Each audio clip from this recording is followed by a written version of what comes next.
evening, everyone, and welcome to episode 77 of the Retro Spectives Podcast, Mailbag 3. My name is Patrick Arthur, and I'm joined, as always, by my co-host, James Turlings. James, it's the most wonderful time of the year. How are you doing this Christmas? We were going to record last night on Christmas Day, but I ended up being a bit too tired to do it. So here we are on Boxing Day recording our episode. It is the most wonderful time of the year, the day after Christmas, the furthest point from Christmas that one can get. I'm not that much of a Grinch, but it isn't my favorite time of the year. It's very busy, very chaotic, but, it wasn't too bad this time around. We got some rain, which is always nice in Australia. It's always stinking hot about this late into December, going into January. Weather was good, food was good, got to see my family, usual stuff. Yeah, I basically agree with you. I find Christmas Day itself to be pretty much a chore to be endured, even though there are highlights. But now we're in Boxing Day. Now I get to actually play all the video games I got as presents. In fact, as we were just setting up, my sister bought me a bunch of games on my Steam wishlist, so I'm eager to get stuck into those. But before we do, we've got something very important to do, and that's our mailbag episode. So for those who haven't listened to one of these before, every single year, I guess for the past 2 years, I guess it's now a tradition, James and I have a mailbag episode where we take questions from our Discord listeners and we answer their questions regardless of what they are. And it seems like the questions this year have struck a slightly more serious tone than the ones last year. But so many fantastic questions. I'm actually really excited to answer a lot of these, particularly the one about Dark Souls. So strap yourself in. We've got lots of good questions to go through. I won't do my usual introductory spiel. I think if you're listening, you know what we're all about. So we hope you enjoy listening to us answer these questions over the next few hours. Yeah, and thank you to everyone who submitted questions. Really appreciate that. We should be pushing for time this time around, thanks to the large quantity this year. It should be a fun editing job, hey, James. Okay, well, without further ado, let's crack on into it. And we're just going to be going from the top of the mailbag down to the bottom. I have slightly abbreviated some questions just to get to the heart of what you guys were trying to ask. But if not, just let me know. So we'll start with Mayday Mima.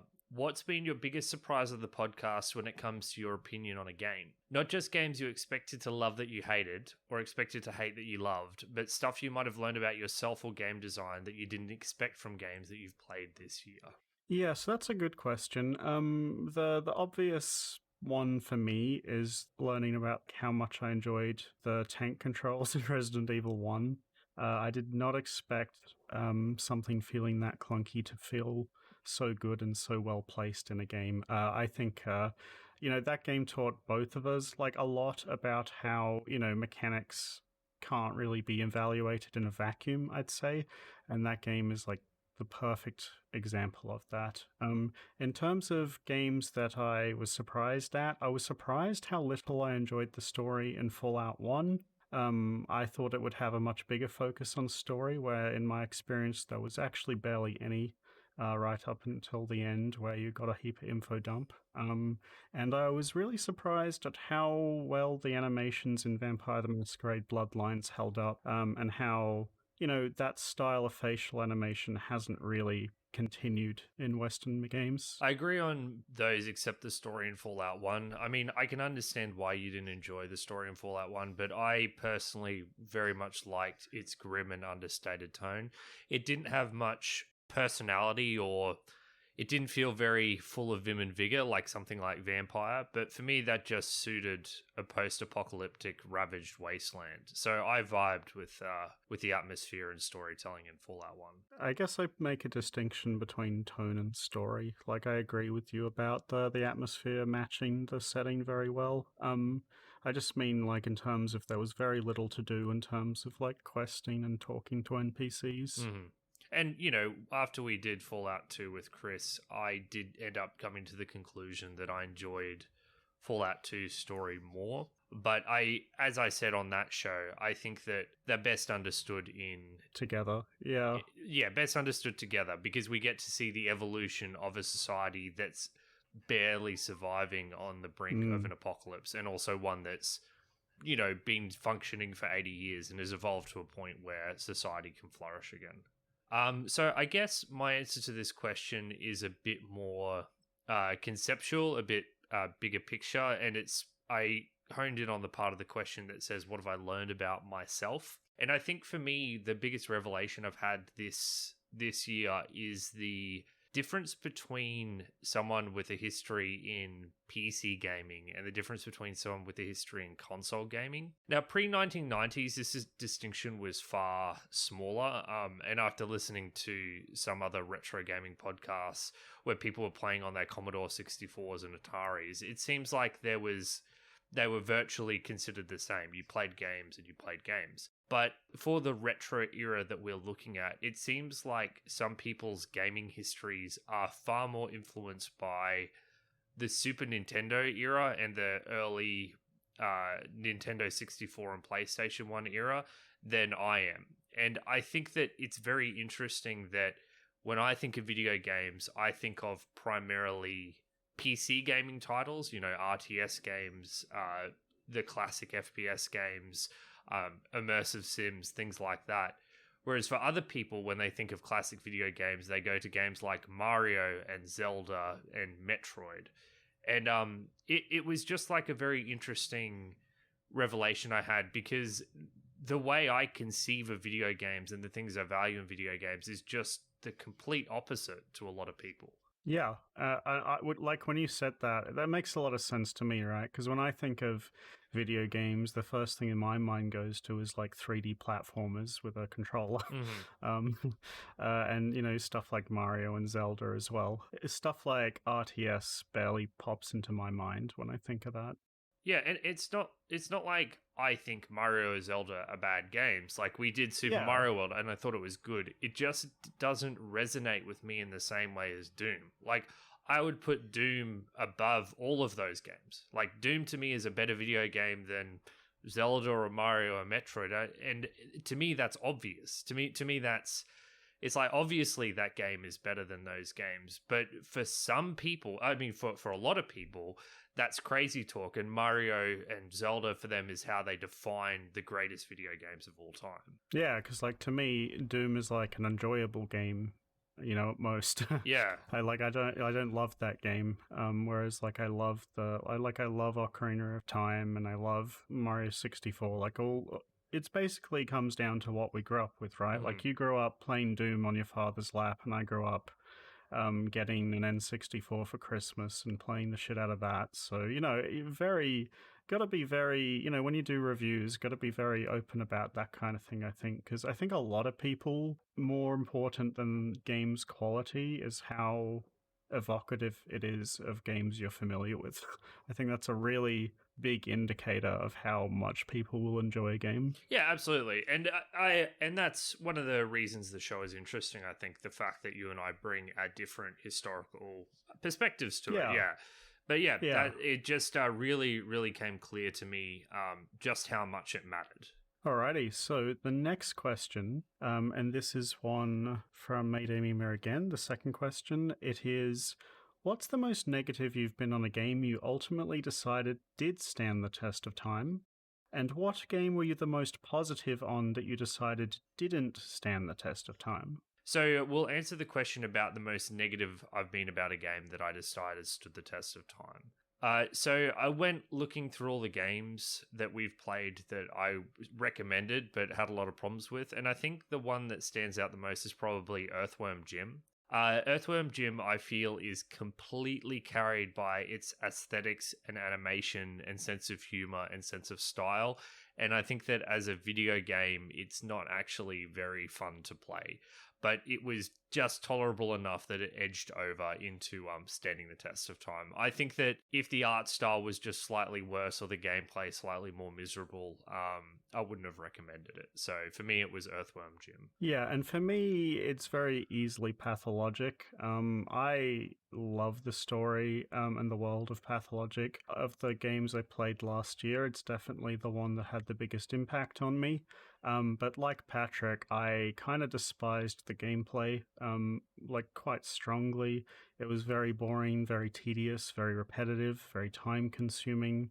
But ultimately, like, I just value everything else the game is doing so much that I'm willing to overlook something even that extreme. So, it's that's definitely the game for me. Vampire the Masquerade, close second, same reasons. Yeah, I think it was particularly interesting because we'd just come, fairly recently, we'd covered Resident Evil, which is another survival horror game, who has gameplay mechanics that are pretty close to perfect. Like, Yeah. in terms of how it's, and it's similar, it's survival horror mechanics where you're restrained on resources and everything. And Pathologic just does everything opposite to it, and it's not good because of it. I'll follow on from this, James, by saying that the game I was most positive about that I decided didn't stand the test of time was Pathologic. Pathologic? Yeah, I thought you'd say that. So you and I feel like if recommending is like the razor thin middle, you and I were just slightly on either side at the end of the day. So I think our opinions were extremely close. It's just that the negative gameplay impacted me more. Because I agree with you. I absolutely adored the story and world building of that game to pieces. It was just the gameplay was just a bit too much for me. Yeah, and you're the kind of person that won't push through gameplay for story, right? Generally not. I would say that it just depends. Like, a game like Fallout 2 is the kind of game where I pushed through mediocre gameplay for the story and world, and where I found it tolerable. I found it a bit more engaging and interesting. But Pathologic is a particularly bad case of the gameplay experience. Being terrible. Yeah, like one of the worst gameplay experiences of my life. So at the end of the day, even though the story is one of the best stories in video games, I just still don't think it's worth experiencing by playing the game. In terms of most positive on a game that I didn't think stood the test of time, so it's kind of a toss-up. On one hand, it's probably Equinox because I'm heavily biased towards that game, but that's kind of a cheating answer because... I agree. You are very negative on the episode. Yeah, but like inside, I love the game, so... Right. But the real answer is probably Jet Set Radio. Like, I love the game's visual presentation and the music. I think... aesthetically, I love basically everything about the game. In concept, I love the gameplay and like what it's trying to do. But we were still pretty negative on that one. But I felt that out of the games that I said no to, that one was the one that like I most wanted to like, but just didn't. Yeah, Jet Set Radio is a really good answer, and I kind of feel in the same camp as you. Like, obviously, you were, although we both praised the aesthetics, you were even higher on it than I was. But we both agreed that the gameplay was just a bit sloppy and unenjoyable at the end of the day. So yeah, it's a pity. But there's a sequel. Maybe the sequel fixes things. All right. So next question. This is from user Amethyst. Thank you for the question. Which game generation do you think has held up the best and why? So for me, I think people usually think of game generations in terms of console generations, Yes. which doesn't really apply to me in terms of like how I think of game generations, I guess, because I mainly play a PC and PC games pay no respect to whatever the dirty console users are doing. So I just kind of nominated a time period, which is PC gaming from 1996 to 2003. So the reason I've nominated this time period is that 1996 kind of saw the advent of 3D gaming in a PC space with Quake. And I think that it was a real, like, I've got a nostalgic attachment to this period as well. But when I think of like all of the fantastic RTS games, all the fantastic FPS games, you started to see the advent of more immersive sims, some of the best stealth games. This is the period of PC games that when I think, where are all the classics? It's this period. And the reason I picked 2003 as the cutoff is that 2003 was when the Xbox was released. And I think that the release of the Xbox started to see a change in game development for all platforms at the same time. Prior to this, you would have games designed for PC and games designed from console. After the Xbox and Halo was released, developers started to develop for consoles and PCs at the same time. And to me, that came at the cost of PC gaming. Consoles were far, far less powerful than PCs in this era, but consoles were what most people were playing. So developers started to develop for console power level, and PC games started to suffer. Yeah, and it's also kind of a UI and controls kind of thing, because people were trying to make control schemes that worked for both, but neither was kind of, perfect for each console. I think that this thing that you're mentioning definitely happened. To me, it's interesting because I think this was like a learning period for developers. Like, I think when we're coming up now, more recently, people have figured out how to do this more gracefully without it coming at such a cost to either side of the equation. But there was definitely a huge rough patch during the mid-2000s, even to the late 2010s, where this was a huge problem.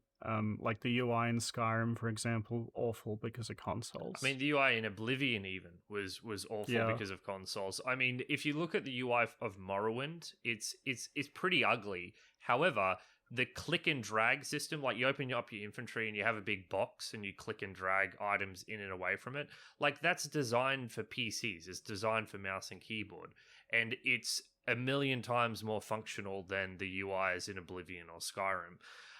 The other game that comes to mind is Deus Ex Invisible War. Deus Ex, one of my favorite games of all time, expansive world, fantastic immersive sim. Deus Ex Invisible War, however, instead of just being a PC release, was designed for consoles. And so all of the gameplay mechanics were stripped back. The world and level design was stripped back. And it's one of the greatest disappointments of a game I've ever experienced. I just think that, yeah, this time period after 2003 really saw a fall off for PC gaming, and it's basically console gaming's fault. So if ever I'm salty about console gaming, it's because of the period of PC gaming between about 2005 2010. It was a very sad time. Yeah, so for me, the answer to this question, I feel like the cheat answer to this one is the current generation. It's definitely held the best. Yes, James, that is a cheat. Come on, mate. But the real answer for me, I guess, is somewhere around the PS1, PS2 generation. I think that a lot of the games from then have held up quite well, although it's interesting. Early 3D graphics in general have not held up super well, but I think that a lot of games from back then were carried by strong design that like lasted through, even if though, visually they're not that great, like Resident Evil, Metal Gear Solid 1, like Ocarina of Time, stuff like that. Yeah, absolutely. Yeah, I'd say around there is where I would put mine, but I think that it's kind of like generation-wise, I think that every generation is a mixed bag, basically. So my real answer, the real way I feel, is like all of them in their own way. Oh, I'd say like come on. That is a big cop-out. Yeah, but I genuinely only think that maybe SNES and era before has held up poorly. Mm-hmm. And then after that, I think we have a big jump in longevity, to be honest, with maybe, a dip at the start of the PS3 generation. Mm-hmm. Okay, so thanks for the question. Amethyst also has a bonus question, which is why you know Zelda. So James, why haven't we played a Zelda game? What's up with that? Well, because Patrick hasn't picked one yet. The funniest part about this question is when I answered the question in Discord saying that James wouldn't let me pick me one, and everyone just took that statement on face value. Yeah, it's just like, I was like, I'll let this go, and someone will notice how ridiculous this is. Nobody did, so thank you, Patrick, for making me look like I hate the series. But no, the real answer is length. Like, we only play a few long games each year. They're generally quite lengthy. And because I've already played a lot of them, like, whenever I'm trying to pick a long game to dedicate 4 weeks to, I generally don't want to pick a game I've already done. But, like, for the purposes of the show, I do want to do one. And the question is always, like, which one do we do first? To me, for the show, the most interesting one to do is the first one. Because I think the kind of game it is, the kind of game that requires you to it came out in a period where the internet wasn't everywhere, everyone wasn't tuned in all the time. Nowadays when a game comes out, there's a walkthrough for it posted instantly. Back then, you got through Zelda 1 with water cooler conversations or going to school and chatting with your friends and slowly piecing together information. Mm-hmm.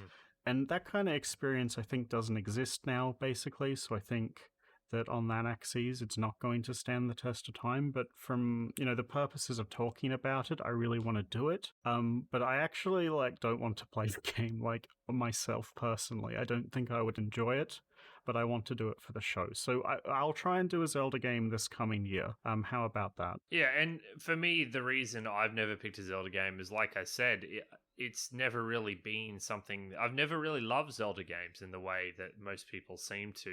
It's just never really clicked for me. I've started playing Ocarina of Time and Link to the Past, played them both for several hours each, and I kind of bounced off both. They didn't really hold my interest in the way I expected with how high everyone was on them. I don't have anything against Zelda. If there's one picked for the show, I'd be keen to try and talk about it. I just don't think I've got the attachment to this series that most people seem to. So I'll just wait for James to pick it. Yeah, that's probably a safe bet. I always wait for Pat to pick the next FPS. I don't need to. Okay, so next question. So this is from Mopey Bloke. Is it okay that I always imagine Pat and James as the two dudes from Off the Shelf Reviews? And my answer to that is, God, I wish my beard was that good. I'm not sure that's a question we need to answer, James. Isn't that just a moment of reflection? As long as they have magnificent beards, I guess that's the main thing. Yeah, and are highly critical of things. So for an actual question, and this is one that Patrick is excited about, and I'm more ambivalent about. Why exactly is Dark Souls 2 so bad in your opinion? And this is where I go get a drink while Pat talks for 30 minutes. Well, I'm gonna try to not talk for 30 minutes, but this is the kind of question I could spend an episode talking about, and I'm not even joking. I could talk for this for hours, but I've tried to constrain myself and tried to limit it to two areas. So I think that the first thing that's bad about Dark Souls 2, the most obvious thing that's bad about Dark Souls 2 is its macro level world design. So Dark Souls 1, Dark Souls 3, Bloodborne, and Sekiro, literally every other From Software games have some of the best world design in video games, period. They are large places that have a real sense of place that all connect to one another logically and form part of a larger world. And you can feel that as you move through the world. And every time you transition from one area to another, it's very natural. Dark Souls 2 is not like this. Dark Souls 2 is an incoherent mess when it comes to its macro level design. Whereas in a game like Dark Souls 1, it feels like they've taken a location and it's kind of decayed naturally, and those decayed areas form environmental barriers to your progress. Dark Souls 2 feels like they've taken each individual area, given it to a different designer, and then once they've got 25 different levels, they had to figure out how to slap them together in a way that makes sense. And in many ways, they completely failed. The most famous of which is when you move from Earthen Peak to the Iron Keep, which is just completely nonsensical with no rhyme or reason, but it's a problem that permeates the entire world. It has ramifications from a design level perspective as well. Dark Souls 2 was the first game where you got the teleport ability immediately. You could warp between bonfires without, getting through half the game at all. And I feel like this fed into the laziness of the people who designed this game. They didn't feel the need to make the level design coherent and connected and enjoyable to move through, because you could just warp from bonfires. So you spend the entire game, once you've been through an area, you just use a bonfire and you warp to another one, and you literally never return to it again. All that said, I think that some of the micro level design, like the dungeons of Dark Souls 2, can be fine.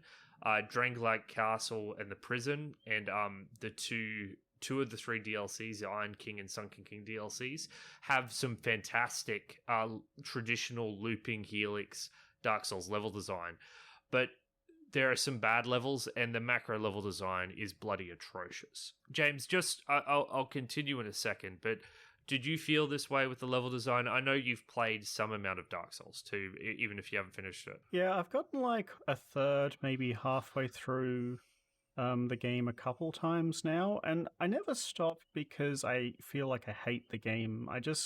It doesn't grip me in the same way that the first game does, for I don't know what reason. I also noticed that this macro level design is a lot worse, like you mentioned. Although, to be honest, more important to me than that is like the moment to moment gameplay. I guess I don't like fighting the enemies as much as the enemies in Dark Souls 1. There's lots of very chaotic fights with large groups of enemies rather than like you learning to fight specific single enemies. I think that puts me off a little bit. I do like the sheer amount of weapon variety in the game. Although I guess my biggest issue is maybe the tone of the game. They go for something different to Dark Souls 1 and Demon Souls, but it doesn't really do anything for me. It's kind of like it's trying to be like somber, but not like dark everywhere, I guess. I don't really or something? get it. Yeah. Yeah, something like that. I don't feel like they pull it off as well as they want to. I guess when I play Dark Souls 1, what I really like is this feeling of mastery over the game. Like, I can go a bunch of different ways if I want to, like, I know what's where. Because of I guess this is the macro level design, because everything's in a very, like, linear branching path, I feel like I can't do all these kinds of things like I can in the first game, but, I don't know. I don't hate the game. I've just never finished it, just like I've never finished Dark Souls 3 for the same reason, probably. I just get bored. Yeah, I was going to say that, like you brought up, even like the level design and world design is obviously very important to me with these From Software games, but I think the most important thing is the moment-to-moment gameplay. And the fact of the matter is that the moment-to-moment gameplay of Dark Souls 2 is not very fun.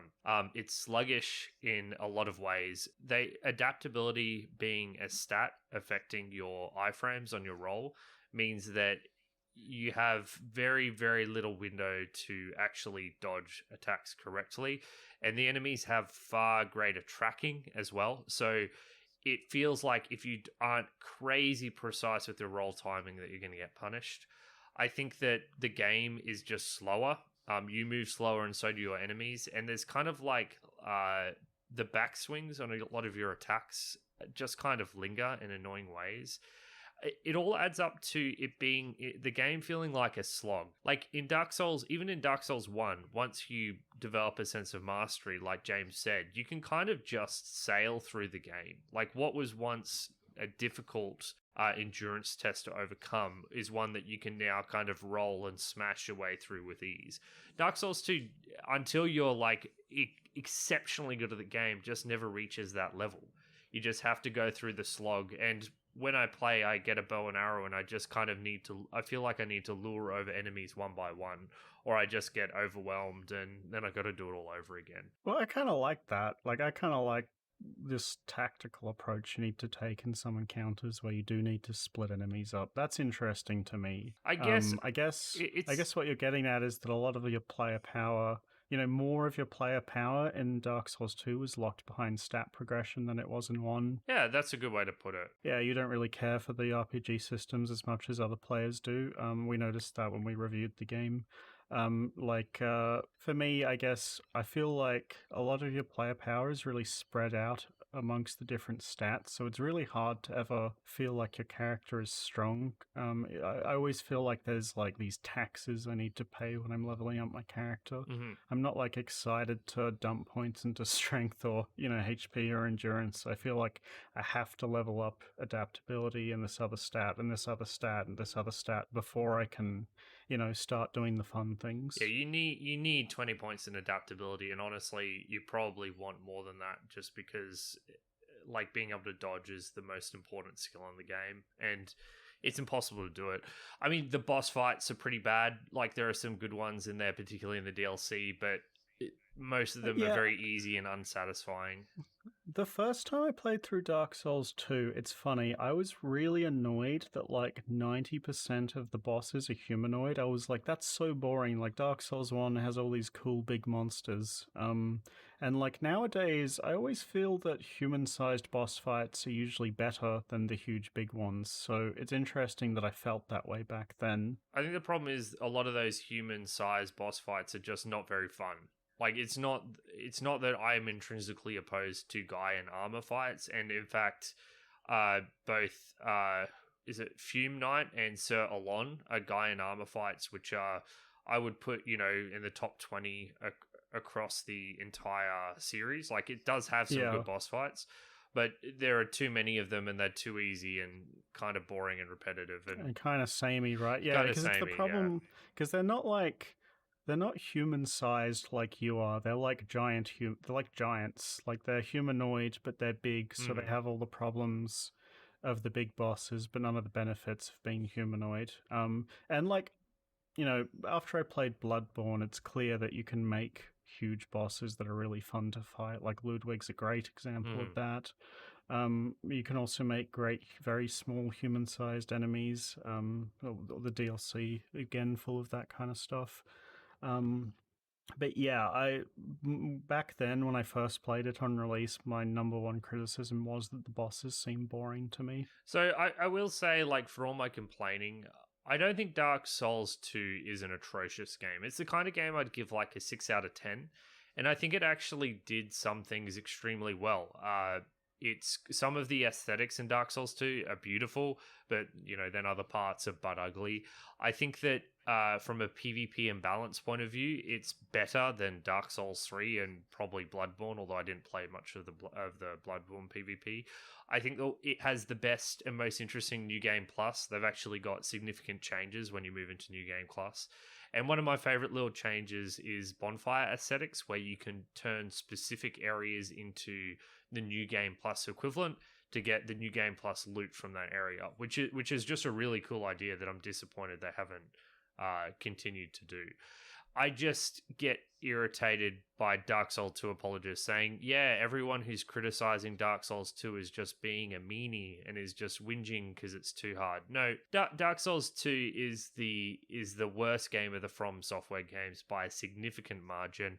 And this is coming from someone who's played through it twice. So obviously I don't loathe it in the same way I loathe other games. I just want to be honest and upfront about why it's a significant drop off from all the other games.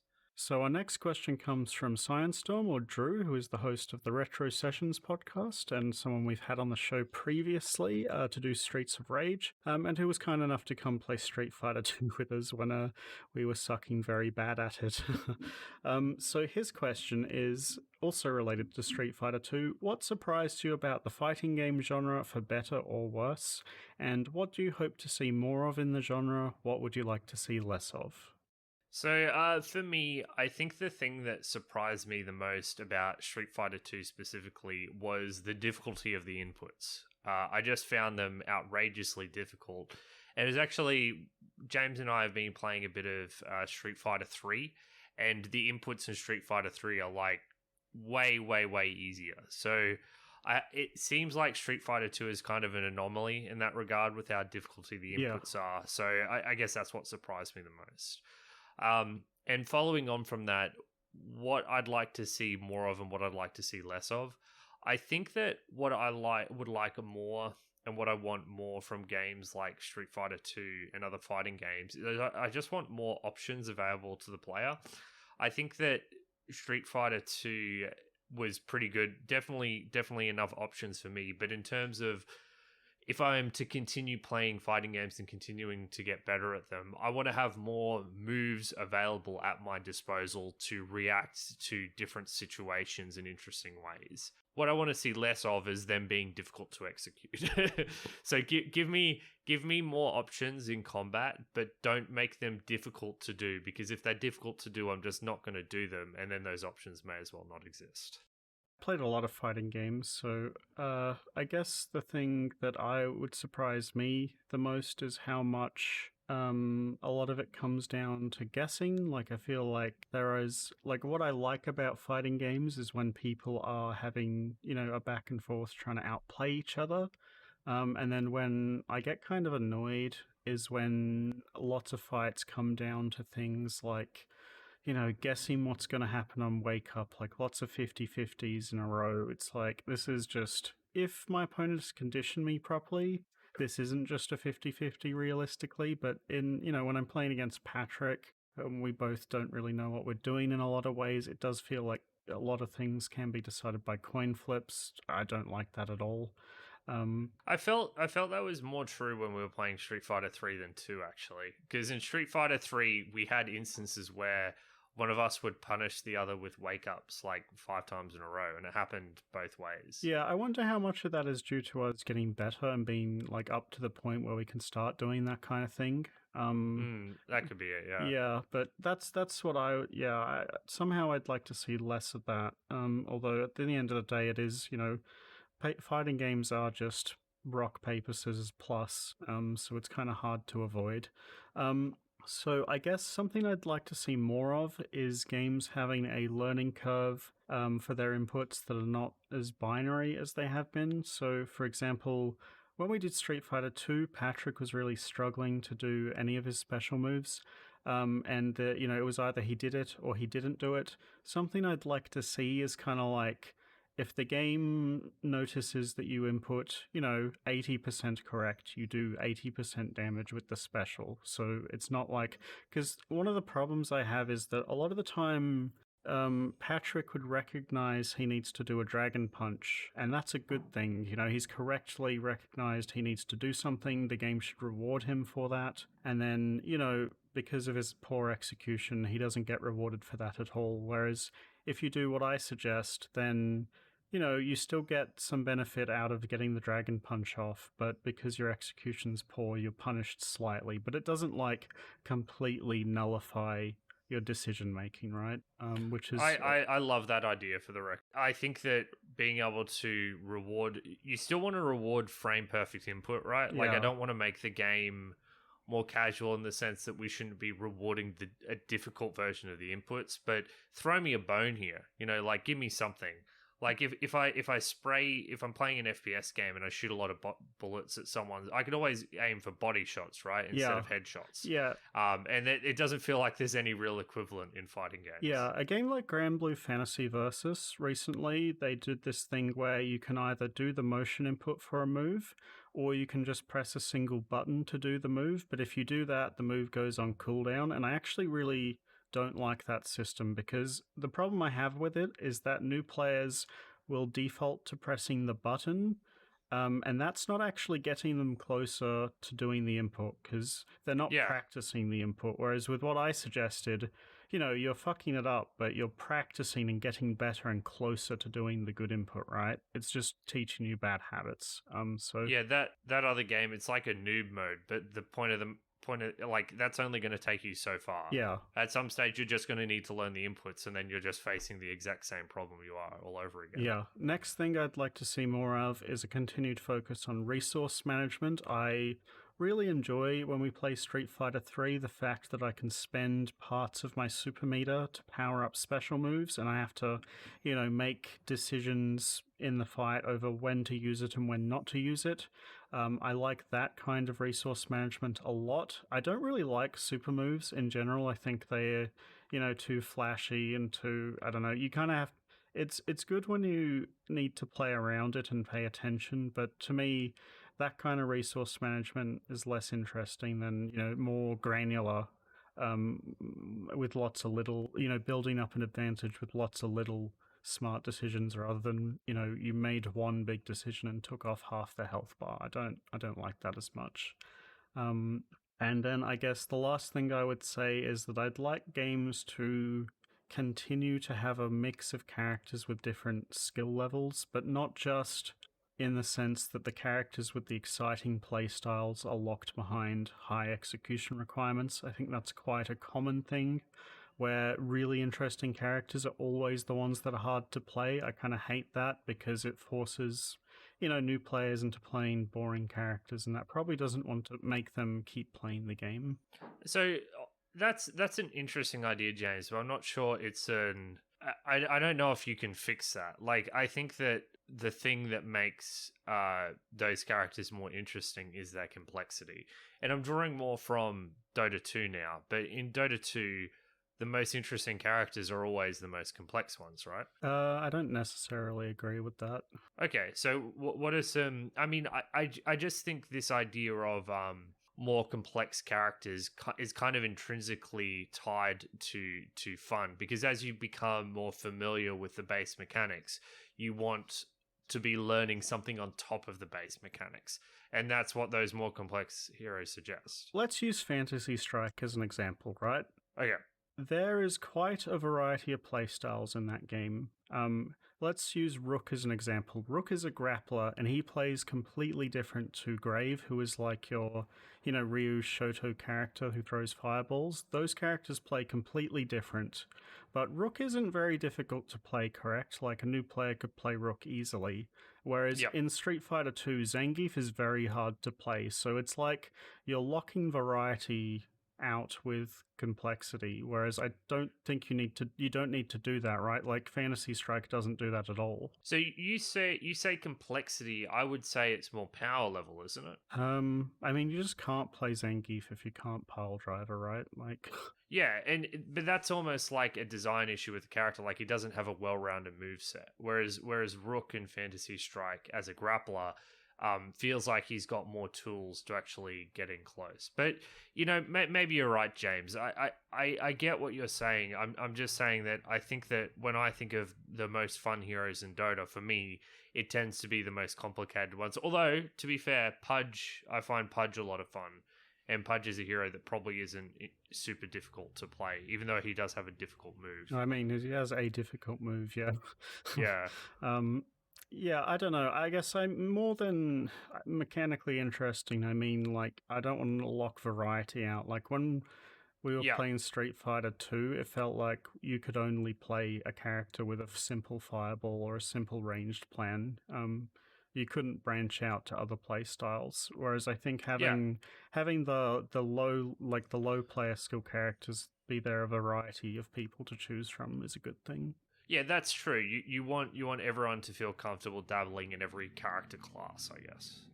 So, thank you for the question, Drew. And we'll be doing more fighting games in the future, I'm sure, and you can kick our ass in those. So with that, I think it's about time for our music break. Obviously, we didn't play a game for this episode. It's our Mailbag episode. But what James and I thought we'd do is we just pick some music from the games we've played over the past year. The soundtrack I've gone with is Pathologic, and I'm doing a theme called Svorsk theme. I'm sure I butchered the pronunciation, but that's Czech or Slavic language for you. This is a track that plays as you explore the steppe, and as the Hara specs, I spent a lot more time out there than I'm sure James did as the Bachelor, because in the latter half of the game, you start doing spiritual quests and you start engaging with the natives that live out on the plains, kind of further away from civilization. And I think that this theme really gets to the heart of that spirituality. And it's a very minimalistic track, but it feels very kind of beautiful as you're out exploring this wasteland, with no one around. And the more traditional instruments really come through. So this is the Svorsk main theme.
Okay, so now we're going to Inept Sparrow.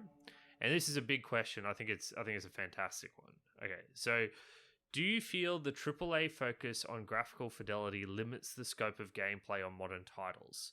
With so much of a budget going towards visuals, do you think studios are forced to play it safe and reuse the same types of gameplay across many titles and take less risk with game mechanics? And as a follow-up, would you rather see cheaper looking graphics if it meant more innovative gameplay, sort of how indie titles have found a lot of success? Yeah, this one's interesting because I think that we're going, like, this question comes at the issue from the wrong point of view. Like, it kind of says that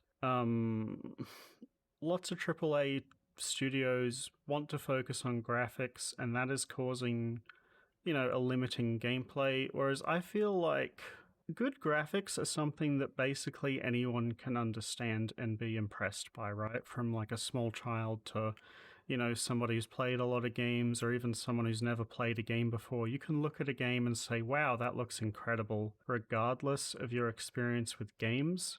So I think that a lot of money in video games is tied up in the casual audience, like most of it is. And because of that, I think that studios focusing their efforts on things that are understandable and enjoyable for that audience is a smart move business-wise. Like, it makes total sense. And that same thing, I think, is more the cause of having safe gameplay than, they spent all their budget on the graphics, right? Like, having easy to understand gameplay that anybody can pick up and play is probably the reason why there's less innovation, because, games have been made for, a few decades now, and we kind of understand what sells well and what resonates with people.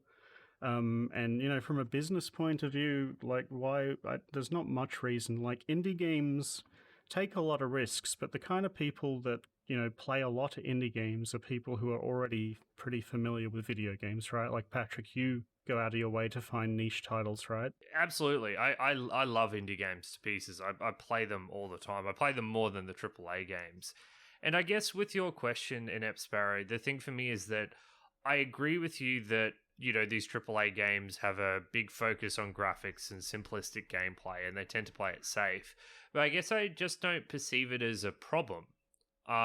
If AAA video games were the only video games that existed, which is kind of how it felt for that stretch from 2005 to 2010, it felt really bad because it felt like the kinds of games I was interested in weren't getting made, and instead I got a bunch of video games that I wasn't interested in. But in today's world, where there's such great diversity in the indie scene, I don't need the AAA scene to cater to me. I think it's completely fine that Ubisoft is making a new Assassin's Creed game every year, that From Software is making a new Dark Souls game every year, and they keep refining that formula, because in addition to that, there are literally a zillion indie games that, are doing innovative new things, that are creating spiritual successors to games of yesteryear.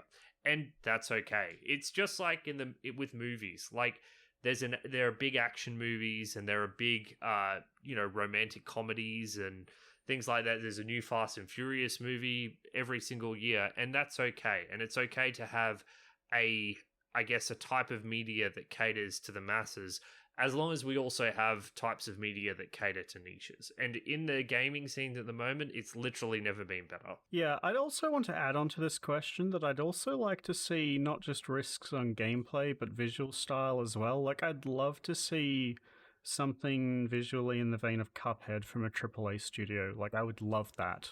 But basically all AAA visuals just, ape real life, right? Like, realism is like the number one most popular art style for these AAA studios, and that's boring to me. I guess to me, I don't give a shit. Like, if the AAA studios want to keep making boring, realistic visuals, that's fine, because it's not like there's a dearth of interesting visuals in the indie scene. I mean, we got Ori and the Blind Forest 2 not too long ago, which I think is one of the best looking games ever made. It was made by an indie studio. I love Hollow Knights. I recently just received a game on Steam where it looks like it's drawn with chalk. Like, it's crazy that if there's a visual type you like, you're going to find it, as long as you're willing to delve a little deeper. So yeah, AAA studios can keep playing it safe. It doesn't bother me. As long as I've always got my indie scene to fall back on. I guess AAA games do inform a lot of, the trends going forward. But like, to be honest, like, I would love to see a AAA game take a risk, right? Like, I think that would be fascinating. Like, I think it would be a game I would actually play. So it's something I would like to see. But like Patrick, there's so many games coming out at the moment, right? Like, I can still find something I want to play, even if 2,000 different Call of Duty games come out in the space of 3 years. It doesn't impact me that much, but it would be cool. Yeah, it's just so bizarre. Like, when I think of like the innovations that have occurred in gaming, like basically none of them have come from the AAA scene. It's that those innovations get created at a lower level, and then it eventually gets adapted into the AAA scene. Like, DayZ was just a shitty mod for Arma 2, and now Battle Royales are literally everywhere. Dark Souls was some weird game from some indie studio in Japan. Now From Software is a AAA studio, but it had to come from a smaller place before it could get adapted into the AAA scene. Dota's the real example of that, right? Yeah. That fantastic example. Even something like Counter-Strike, I think you can cite. Yeah. Like all of these games, all of these genius innovations did not come from the AAA, area. But that's okay. I guess that's what I'm trying. I'm not complaining about it. Like, it's fine to have mainstream gaming stuff that's easy to comprehend. As long as indie scene stays strong, and it's fantastic at the moment. Mm-hmm. Okay, next question, which is going to be Patrick talking a lot again, is a good question from user Daria. Thank you for the question. What are your favorite books and why? So I love that Daria has said not what is your favorite book, but what are your favorite books? Oh my god, because that gives me literally. I know, adds 1 hour to my editing time. But once again, I've decided, like with Dark Souls 2, I've decided to exercise a little bit of restraint. And these, I wanted to nominate 2 books. One that's in the fantasy and science fiction space, and one which isn't. So the book I want to nominate in like the sci-fi fantasy space is a book called Tigana by Guy Cavriel Kay. So Guy Cavriel Kay writes kind of lo-fi fantasy. So he writes fantasy, but it tends to be in the background or a influential force of his world rather than being a major part of his storytelling and world building.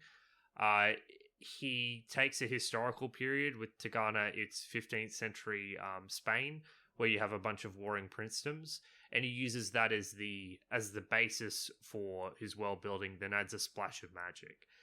Tigana is a beautiful book. It's very tragic. It's got some of the best romance I've ever read in any books either. And it's very concerned with the nature of identity. The basic setup for the story is that some people from the nation of Tigana, they kill the son of a sorcerer king. So in this world, there are like literally 2 sorcerers and they're both in charge of a kingdom, and there's basically no other ones. And Brandon is so infuriated by the fact that these people killed his son that he decides to not only kill the people of Tigana and conquer them, he decides to strip their very identity away from them. So he goes into the nation of Tigana, he destroys all their statues, he destroys all their literature, he destroys anything that could be possibly written down, and he casts a spell. And the spell is effectively to make it so that when anyone says Tigana, or whenever there is a mention of anything regarding their culture, it turns into white noise and people can't understand what you're saying, and the people who are saying it can't hear it themselves. So the idea is that if you completely strip the identity from a people and from a nation, what does that do to the people of that nation? And the book is about those people struggling to regain that identity and the things in that way. It's a beautiful story. It's a standalone book. You're not committing to a long series. And I think that if you have any interest in fantasy as literature, then you cannot go past it. It's just a masterpiece. I love it to pieces. I've read it 3 or 4 times. Mm-hmm. James, do you want to go next, and then I'll say my second book? Yeah, sure. So this was interesting. I actually haven't been reading a lot recently. Like, I felt like When I was younger, I read a lot. And then at some point during my college years, I tried to read through Wheel of Time. And then that put me Big off. mistake. Yeah, I got like halfway through and that put me off reading for years. And then, only recently I started listening to audiobooks on my drive to work, which then eventually got replaced by something else. So I haven't read a heap. Honestly, like basically all of the books that I've read and enjoyed are mostly fantasy novels. Although, there's some sci-fi. I'd say the series that I enjoy the most consistently, and it's fluctuated a bit over the years, and I've changed my opinion, but the one I always keep coming back to is His Dark Materials by Philip Pullman, the trilogy. As a kid, I got that from my aunt for Christmas, and I read it, all in a week, and I loved it to bits. It was a story about a young girl with her. This is a world where everybody has kind of like their soul as a shape-shifting animal that joins them, and they go on this crazy adventure, across time and dimensions, doing all sorts of stuff. And as a kid, I really loved that. But as an adult, I kind of realized that there's actually like a second layer to the book that when I was a small child I didn't pick up on, which is actually that the series is a big, scathing criticism of religion and the church. Organized religion. Yeah, organized religion yeah. specifically. And I missed that completely the first time I read it. So the second time I read it, I picked up on all that. So it was very enjoyable the second time through, if not more than the first time I read the book, because I was picking up on all this extra stuff that was kind of under the surface. And there's all sorts of little, plot lines back and forth. I think it's, utterly fantastic. I don't know anyone who has read that series who doesn't love it. I love that series to pieces. Did you read the Book of Dust, the prequel that came out? I have not yet. I do mean to though. Yeah, it's fantastic. Yeah. The characters are great. The ending is like, I love the ending. It hit me like a truck. Yeah, particularly the ending of the first book. It's fucking fantastic. Yeah. And the books, there's this escalation.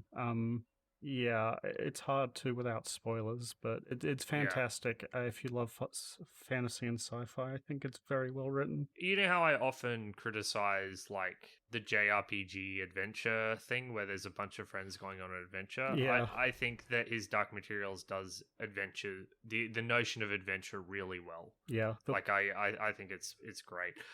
One of my favorite things in the book is there's this device called, is it altheometer or something? The altheometer. It's a little clock. Yeah.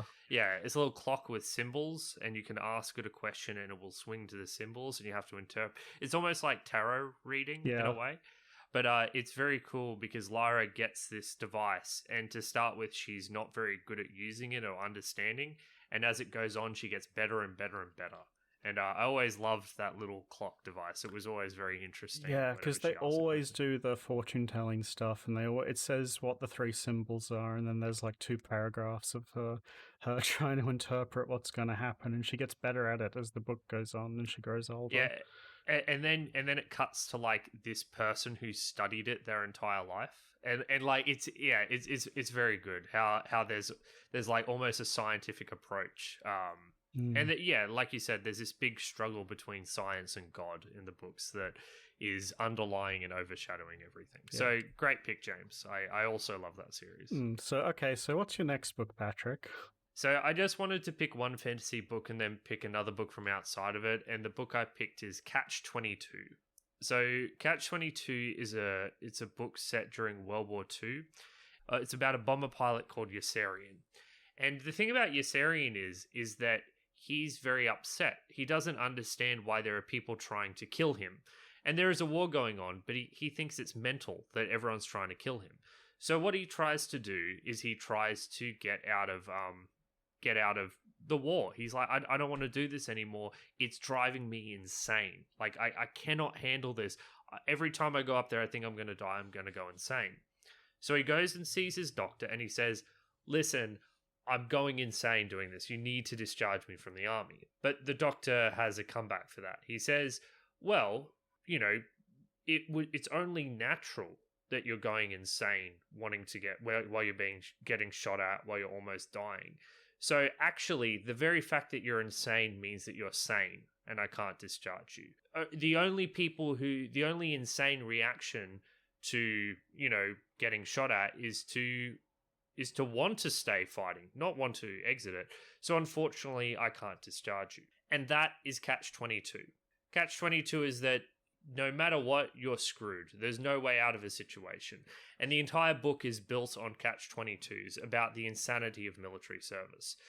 The book is chaotically structured. It doesn't start at the start and go from start to finish. It starts in seemingly a random spot in the middle and jumps around all over the place. And it wavers from absurd farce to absolutely devastating tragedy in the space of a paragraph. I think it is the best novel about war because it captures the absurdity of war while also not diminishing the tragic reality of war. If you enjoy books on war, I think Catch-22 is a no-brainer. If you like funny, absurdist books, it's a no-brainer. I've read it like 3 times. I think it's a masterpiece. Read it.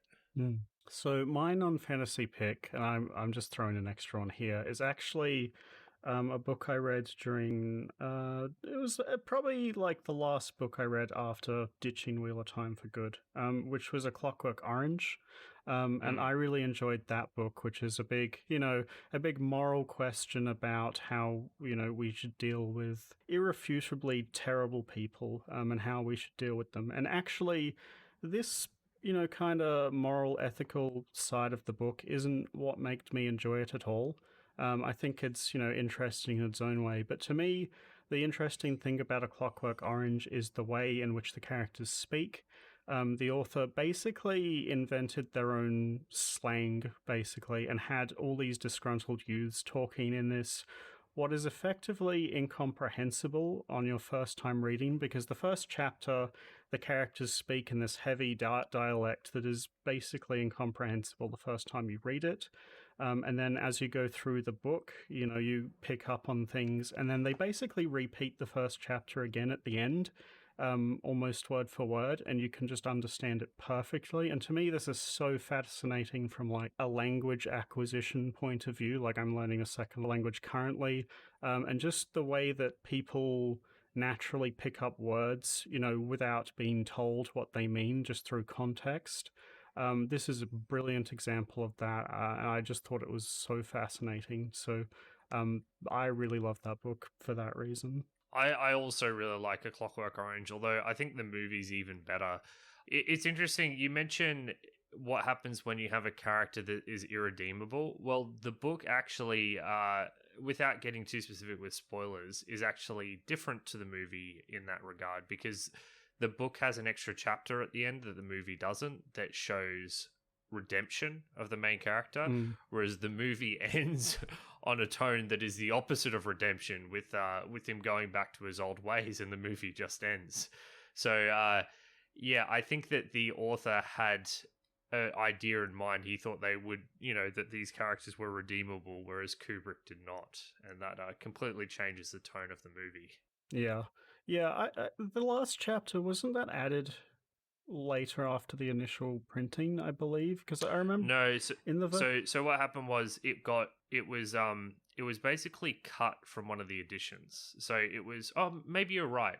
Okay, yeah, you might be right. I don't remember. All I remember is that the version of the book I had, there was this little gap between the end of where the movie ends and that chapter you're talking about, and I think there was like an author's note in between it or something like that. But yeah, I know what you're talking about. It was either that, or it was like present in the American edition and not the European edition, and vice versa. So in the original edition, it wasn't there in some editions. But yeah, it was inconsistent, and obviously Kubrick went for his own version.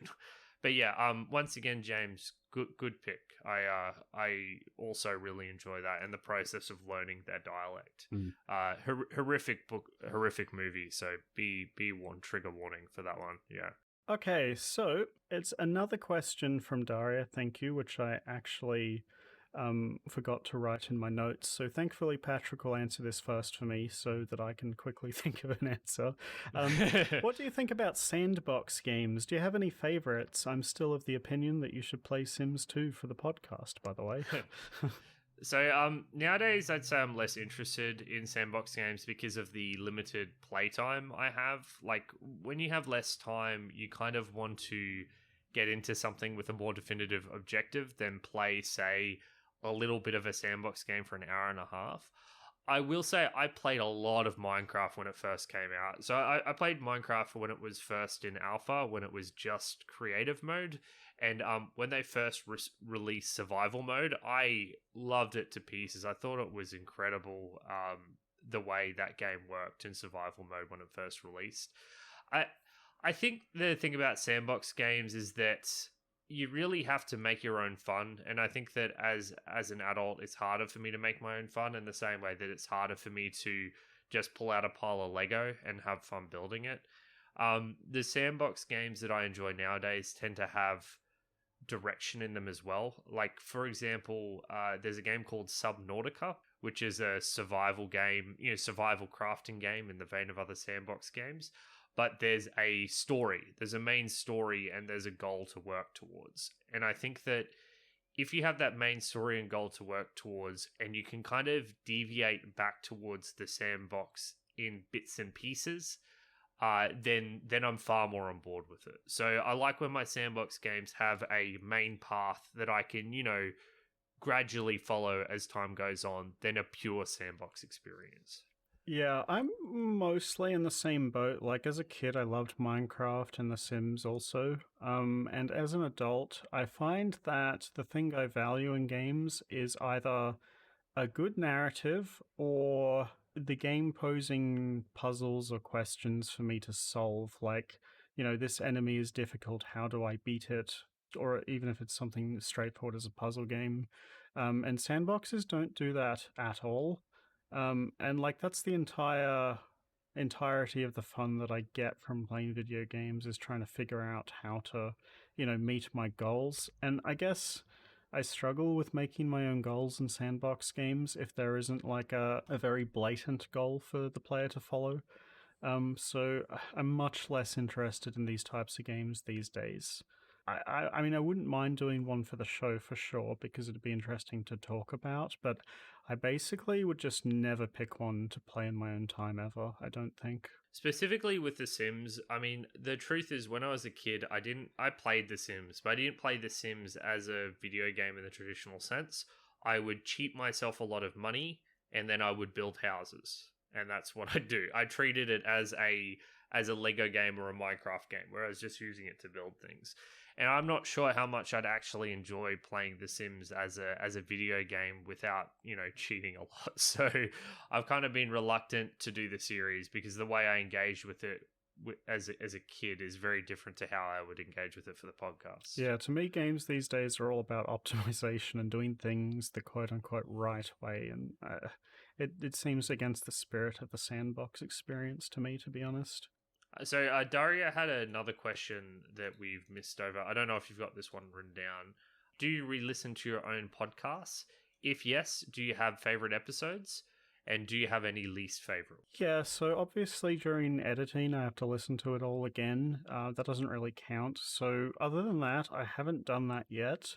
I do plan to do it at some point, but I figure in like 20 years kind of thing, I want to go back and listen from the start to, because it'd be interesting to see, if I listen to myself talk and I constantly disagree with what I'm saying in the show, I think that'd be really entertaining. I imagine that will happen a lot when I get around to doing it.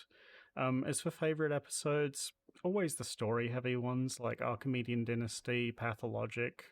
Anything we get to talk about story for a long period of time, I really enjoy.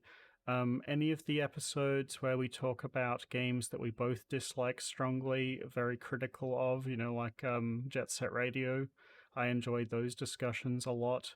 The least favorite episodes, to be honest, are the ones where one of us loves the game and the other one hates it. More when I love the game and Patrick hates it, because it's like I feel like Patrick is a lot better than I am at being direct in conversation. So if I hate something and I'm not on the show, I'll very rarely express it straight away. But Patrick is like, that's his default. It feels like he'll like, I fucking hate this. It's garbage. Where I'm like, it's kind of bad, but yeah. And I'm not really like that outside of the show, but I've kind of grown into that more as we've become. That's clearly what works better for us when we're talking together. So when I love a show, like I love a game, like when I loved playing Luna, and I binged Luna over a week because I just enjoyed it so thoroughly. And then I felt like we were recording, and it was like I felt like 3/4 of the episode was like me trying to like get a word in, and then every time I did get a word in, it was met with like 10 minutes of "you're wrong." So, I know. I was just it inspired passions in me, James. What can I say? Yeah, it's very. I feel like when I like a game, but Patrick doesn't, it's very hard for me to spend a good portion of the episode talking about why I like it. So I guess those are the ones that, although they do make good episodes, so I'm not against, I like when those episodes happen because they make good content, but they're frustrating to record from that point of view, I guess. You're making me feel bad, James. What? It's true, right? I know, yeah, I guess when I really dislike something, I can't help myself. Yeah. I need to go on a rant, yeah. And that's just what happens, yeah. So answering this question, I re-listen to every single episode after James edits, so like we get a second pass of it. I won't always listen all the way to the end if I'm time constrained, but I'll always listen to at least the first 2/3 and usually the full thing. I think it's funny. I think my favorite episode is like the opposite of James, because the one I would nominate as one of my favorite is definitely our System Shock 1 episode. Where we had Nick on from the Salt City Games podcast. Precisely because we all had different opinions and we got to argue about them. But I think that what Nick did was that he was a restraining influence on us because we had a guest. We were better behaved than we normally were. And instead of yelling at one another, we were quite delicate and diplomatic in our disagreements. So yeah, if ever we do another thing that inspires passion, we probably need a guest to help regulate. No. I do remember this specific instance in System Shock 2 where I just was like, I fucking hate this game, and Nick was like, whoa. Yeah, well, that was one you felt strongly about. Yeah. And I would cite my least favorite episode as one right at the very beginning, which is the Banjo-Kazooie episode. And there's a specific reason for that. So James and I, we were still brand new to podcasting, so first of all, we're a little rusty in that episode. It's a little bit of an ugly episode. We don't really know what we're doing. But the thing that really made it take a turn for a worse is that James and I got into a very serious argument over something incredibly stupid. And the argument went for like 30 minutes. It was awful. Like, it was a very, very silly argument.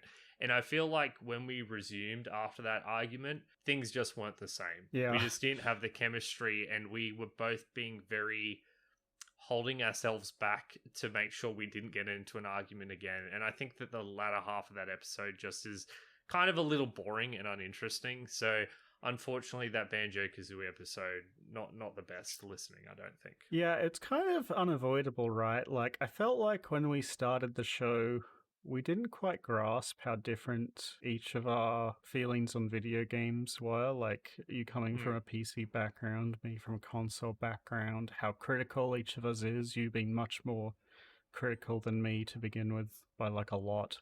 You disliking and liking, valuing very different things from stories and that kind of thing. So it's basically unavoidable that would happen at some point. I'm glad it happened on episode 2 though, right? Yeah. It's good that we got that out of the way. And I think something a lot of people, I was definitely terrible at this, is when you get into an argument, just focusing on trying to get to the somewhat of the truth of the matter rather than trying to win, or like trying to avoid getting heated, trying to avoid, like, if you love this thing to bits and someone says they hate it, avoiding feeling personally attacked.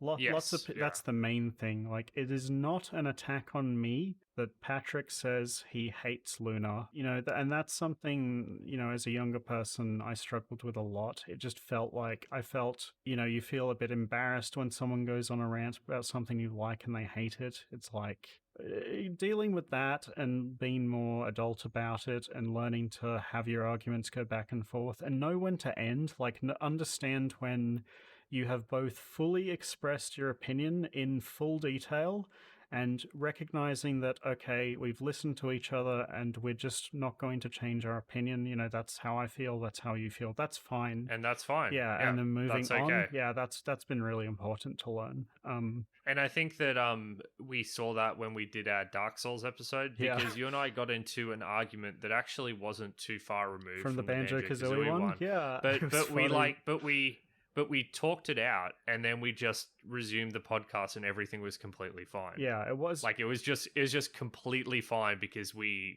hashed it out and figured it out. Whereas with the Banjo-Kazooie one, we didn't. We didn't know how to. We were just like, we didn't know how to handle our emotions, I guess. Yeah, you know, Banjo-Kazooie, very emotional subject, obviously. It was such a stupid fucking thing too. It was my point was like, I think it's cool that all the levels have like a monument in the middle that lets the player orientate themselves, even if there isn't a mini map. And you're like, but it's so small. Who the fuck needs? No. Wasn't it like that? Should we be revisiting this, James? Maybe this will be the death of the podcast. Yeah. It was. You said something like it stops the player from getting lost. Yes. And that's what I took. I took exception to that phrasing. I'm like, the levels are too small to get lost in. Yeah. And then that went on and on for about 30 minutes of us just saying the same thing over and over. So yeah, Banjo-Kazooie, I mean, the Tony Hawk's episode is of course famously bad, but it's bad for, you know, a good reason. I feel like the Banjo-Kazooie episode suffered because we weren't doing a good job, basically. And that's what makes it my least favorite. Yeah, the first episode where I felt really good about the episode was Castlevania, I think. I think that's where we started to understand. Well, not hit our stride. Well, yeah, not hit our stride. I think that took a bit still, but that's when we kind of, you know, we recorded 3 episodes already, so we didn't feel super nervous about it, and we kind of understood the structure we were going for and how, you know, we talk as people. So that was when I started feeling a bit better about things. But yeah, I'd say the story-heavy episode's the one I like listening to the most. Last question from Daria. Was there ever a game you both vetoed playing? Basically, no, right? Because the way our show works is that one of us picks a game and brings it to the other person. So we're never in a situation where we both need to veto a game. Yeah, the only time, I guess the only exception to this is when we're like, I want to play this game, it's 80 hours long, and we're both like, that's too long, but that doesn't really count. But I don't think there's ever been a time where we've both been like, we're never playing this game. Yeah, because I think this is a good thing. It means that at least one of us, when they come up with a game, are interested in the show. So even if the other person doesn't have a great time, at least the other person will have something interesting to say. Yeah. So luckily we're not like spinning a wheel and randomly picking a game and then we have to suffer through. It's always one person inflicting suffering on the other. And it's definitely been good to play games like I wouldn't normally play, right? Like it gives you absolutely a broader understanding of things, which has been beneficial, I think. So yeah, no, I don't think there's a game to single out here. Although Ben would say Baldur's Gate 2.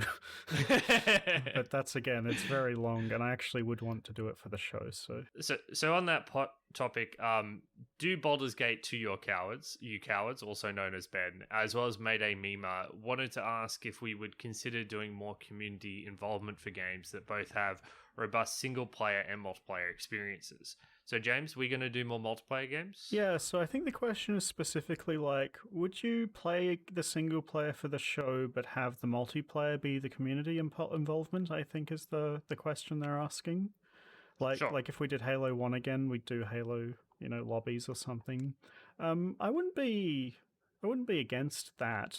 It's just that it's time thing, right? Like when we do community single player together, like Street Fighter, or we just do a pure multiplayer game, it feels like that time is well spent because it's giving me information to make the show, to form my notes and how I feel about the game.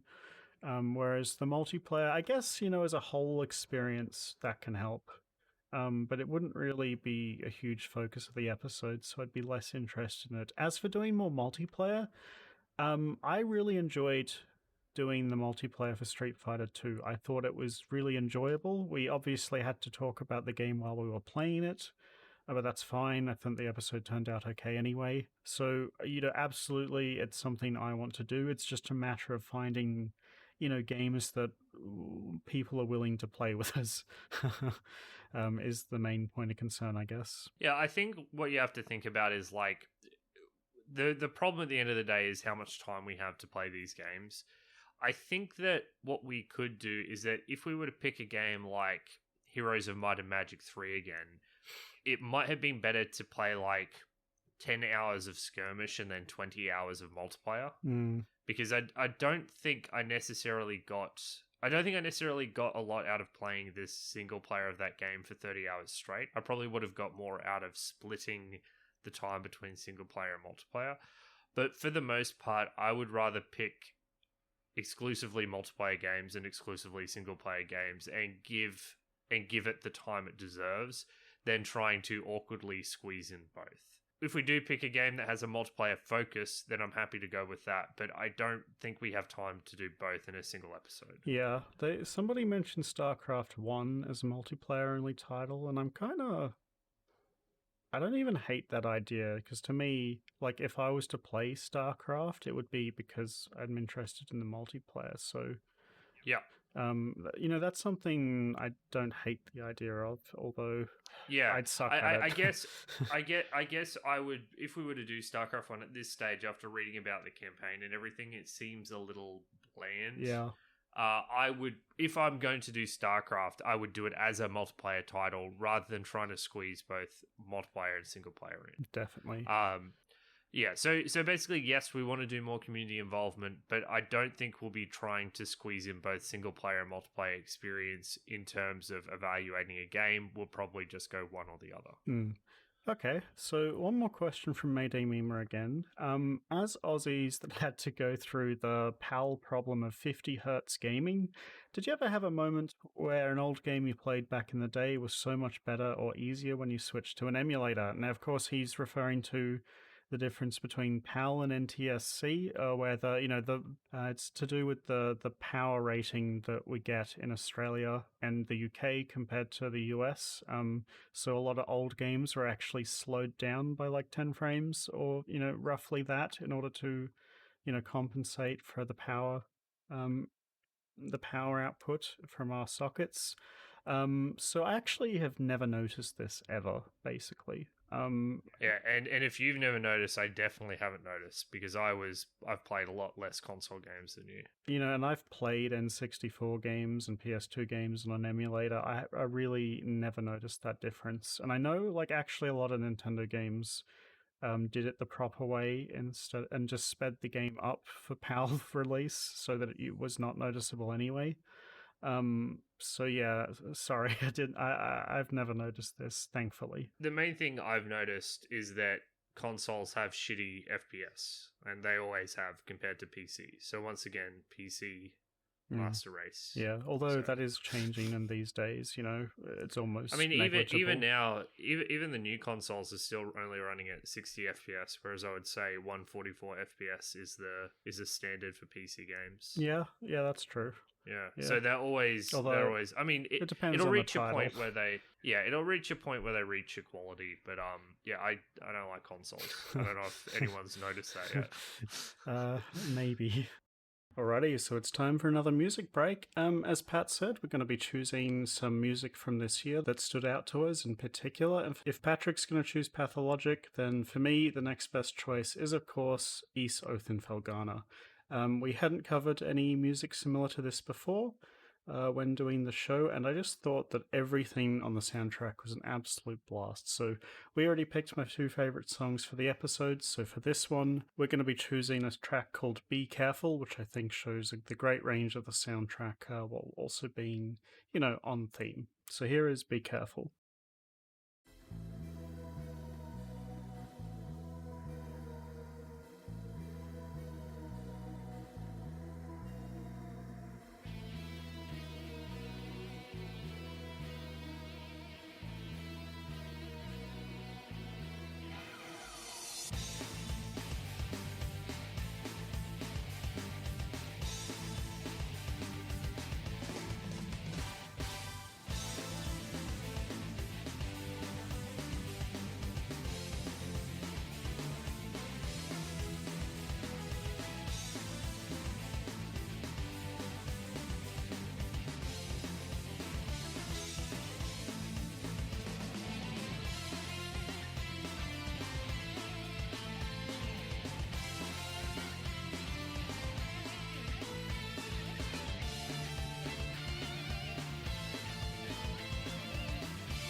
All right, so next question is from Lions from the Nostalgia Goggles podcast. I discovered these guys recently. Their show format is incredibly similar to ours, and much to my disappointment, they started before us. So I can't even say they shamelessly ripped us off. It's the other way around. And he asks, what is a game you love that is generally hated, like a secret shame game? James, do you have any secret shames in your gaming library? Not really, to be honest. I don't play a heap of games that are like that, I guess. You don't really give a shit. Yeah, unless it has like adult content or something like that, I don't really give a shit, yeah. Yeah, my answer to this is probably Call of Duty. Like, and I mean that in the sense that I think Call of Duty has this reputation as being this dude bro game that, you know, is for brainless jocks. But the thing is, I really like Call of Duty single player games. Like, I like them a lot. I always play them on Veteran. I'd always buy the new one and play it through start to finish. I actually find it very relaxing playing through those games on Veteran. And I think that these games are generally hated by the like the core gaming audience, right?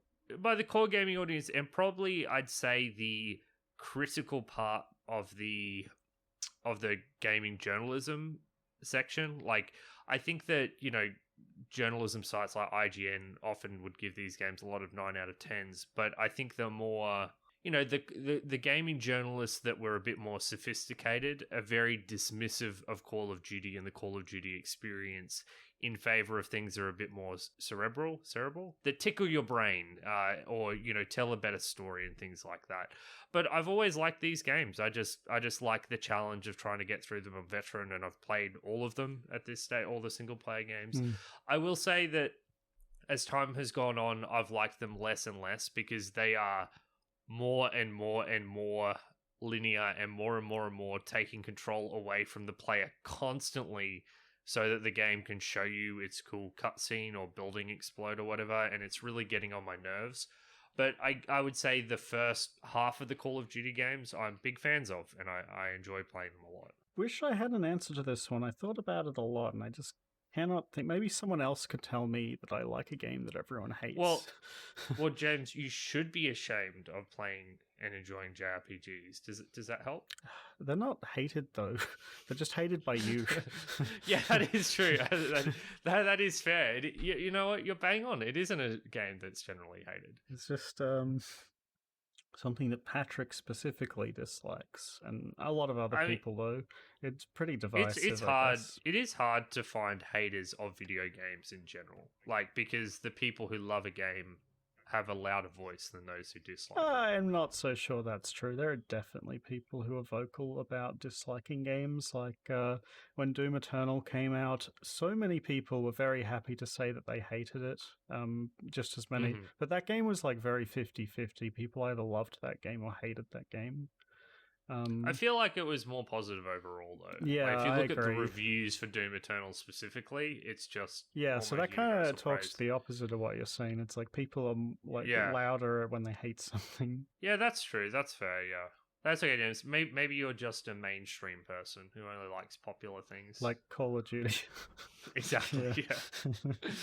All right. Well, keep thinking, James. Maybe we can circle back to this at the end. This next one is from a user named Sexy Genocide and Mayday Mima.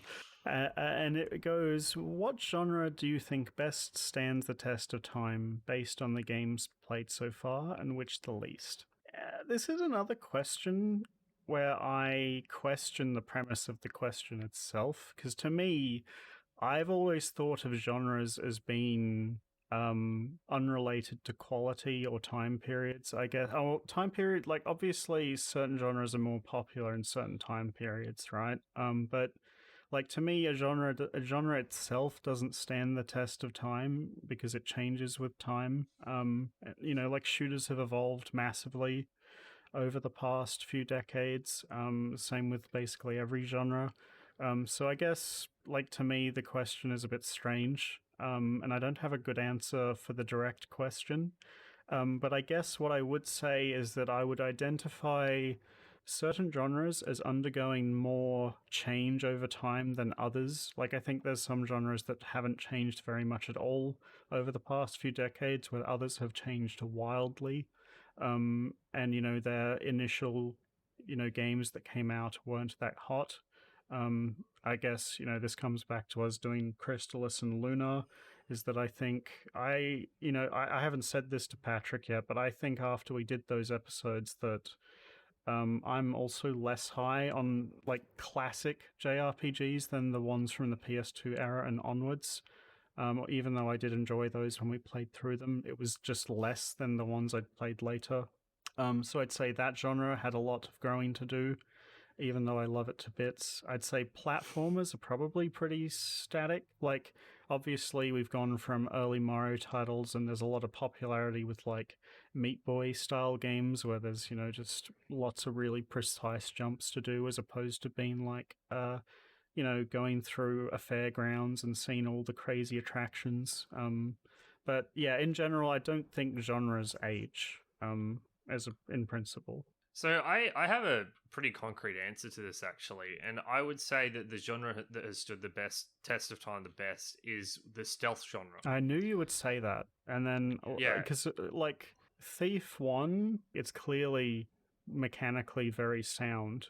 But then we did something like, I don't know, like Hitman 1, or we did like No One Lives Forever. Splinter Cell was pretty good. Yeah, Splinter Cell was pretty good, but it was still, to me, it's a mixed bag. Like, some of them are really good and some of them are bad. And that comes around again to being like, it's just on a case-by-case basis. It's not the genre itself that, is standing the test of time. Hitman 1 and No One Lives Forever are hybrid stealth games. And this is actually important to my thesis.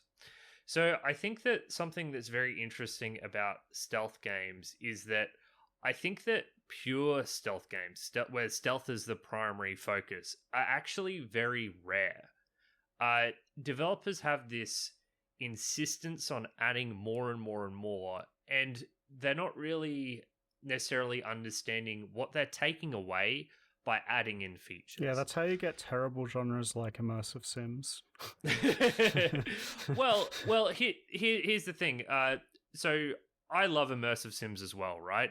And but they're two exactly of my favorite what you're talking about, right? They're stealth games where they've added shit on top of it and taken away from the stealth experience. Absolutely, they have, James. I 100% agree with you. Okay.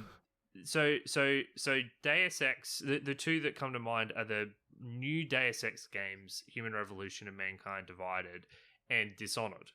And both of those games have added a lot to the stealth genre, making them almost hybrid stealth RPGs / immersive sims in how they play out.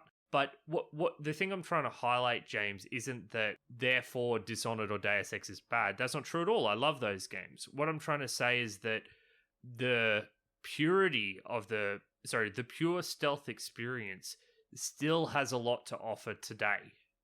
Like, going back and playing Thief 2 or Splinter Cell or Thief 1 in today's era is still a wonderful experience, because the things that have changed in the stealth genre to evolve it haven't really evolved it in a straight upwards direction. It's just produced a different kind of experience.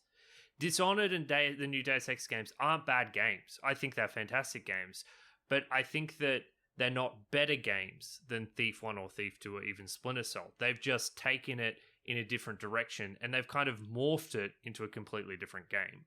So the reason I say stealth, and these classic stealth games in particular, have stood the test of time is that you can play it today, and there's not really anything better than Thief 2 in terms of the pure stealth experience, in my opinion. Yeah, that's kind of what I was trying to get at earlier too. It's like these genres, people back then didn't really understand games that well.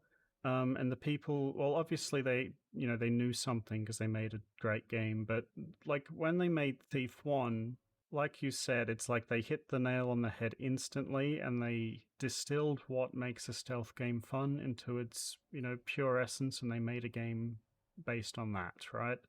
Whereas I think in a lot of cases, the first few games in a genre is very rudimentary, and people are making it without a proper understanding. and that understanding has increased as more games in the genre have been introduced. And I'm not suggesting that there's like a perfect game for every genre, but like you said, I think the stealth experience was understood quite quickly. Whereas other genres like puzzle games, for example, were garbage to begin with, and it took a long time for that genre to progress to a point where lots of the games coming out were really consistently enjoyable. Like puzzle games back in the day, you think of stuff like point and click adventures, and then, mid 2000s, we had stuff like Portal 1 and Braid come out, which, had a huge influence on the genre. Stuff like Myst back in the day, I guess, is another example. The puzzle game genre had a lot of growing up to do since its inception. From a gameplay perspective. Yeah, so I'd say that, if I had to say one that took the longest time to grow, it's that. But it's weird, would I say it's aged poorly? Well, like the genre itself has actually aged well because it's gotten better, right? I guess I'd say that, old games in that genre tend to age poorly. Whereas old games in the stealth genre tend to age well, just because the understanding of the genre was better. Is that fair? I think that's what the heart of the question was more about. It was a question about which, at least that's how I understood it. Yeah. For me, the worst. I think puzzle games is probably the best answer. For worst, I had JRPGs written down, but honestly, I haven't played enough modern JRPGs to have a point of comparison. I just assume that after I've played the absolute garbage that were those RPGs, it can't possibly get worse. So I assume they get better than that. But puzzle games is an even better answer because, as I've said many times before, I really strongly dislike adventure games gameplay. They had great stories, great characters, great humor, great personality, great aesthetics. But when it comes down to the experience of playing the video game, just utterly miserable. And we've moved on and evolved to a point where puzzle games do a better job. Yeah.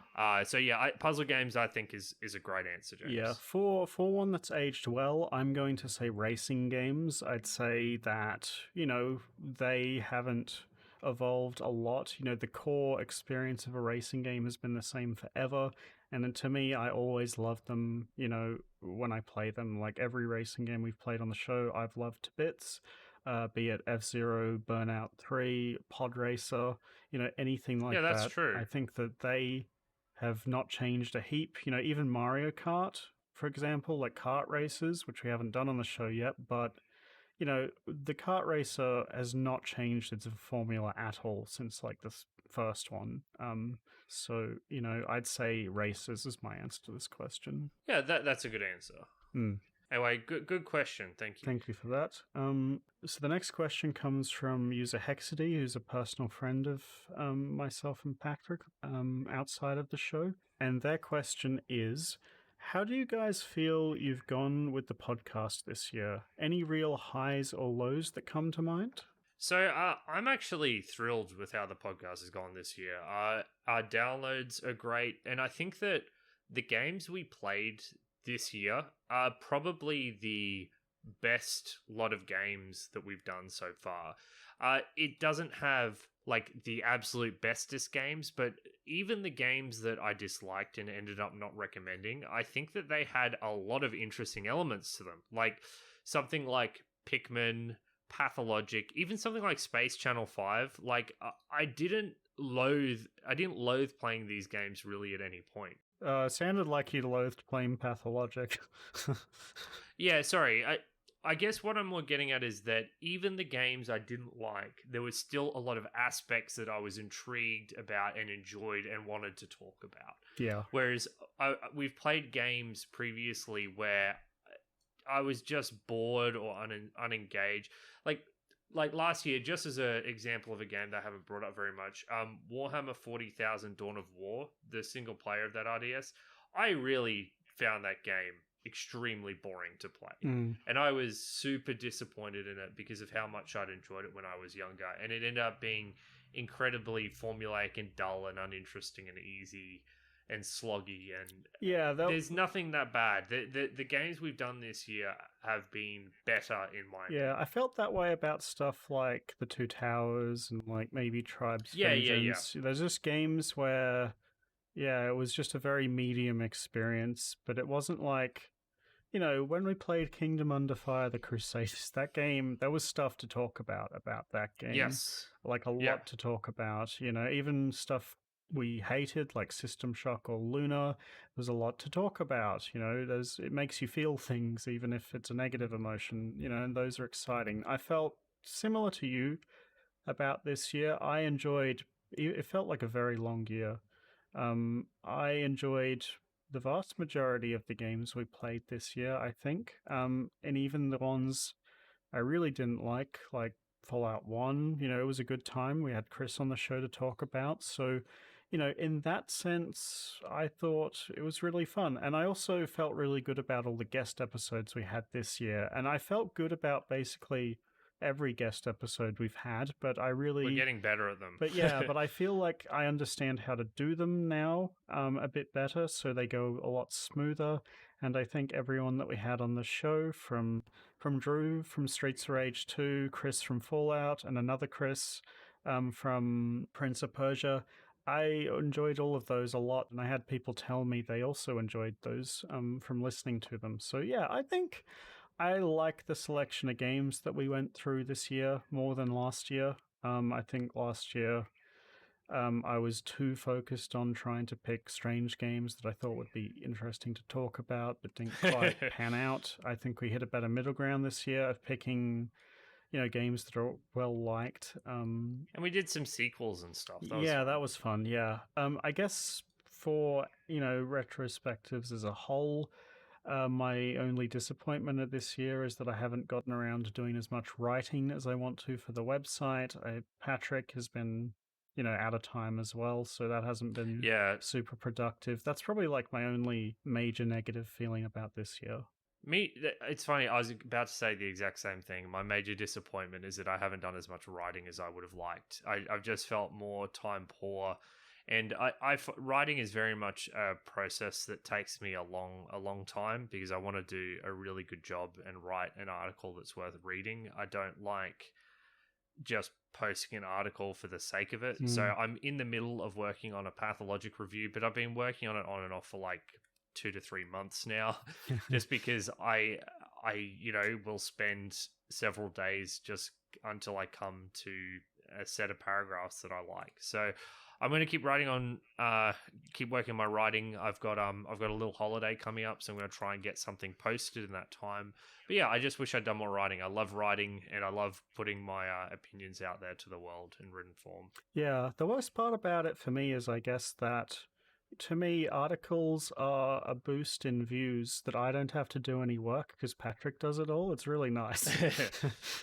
Yeah, well, I think it's fair game considering you do literally all the editing, James. So.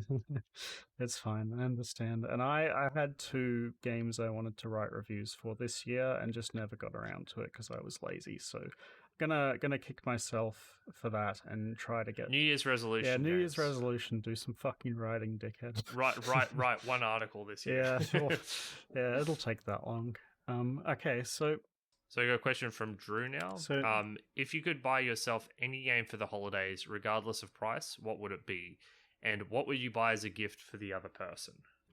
That's weird. I actually, because we've done the show and we've argued so much and I've come to realize how hard it is to understand other people, I hate buying gifts now because I get decision paralysis because I'm like, there's no possible, because I understand now that there's literally no way I can buy someone a gift without asking anymore. Because, whenever I go and I wander, like if we do Secret Santa at work, I just spend hours wandering around the shops. And every time I look at something and think, would this be a good gift?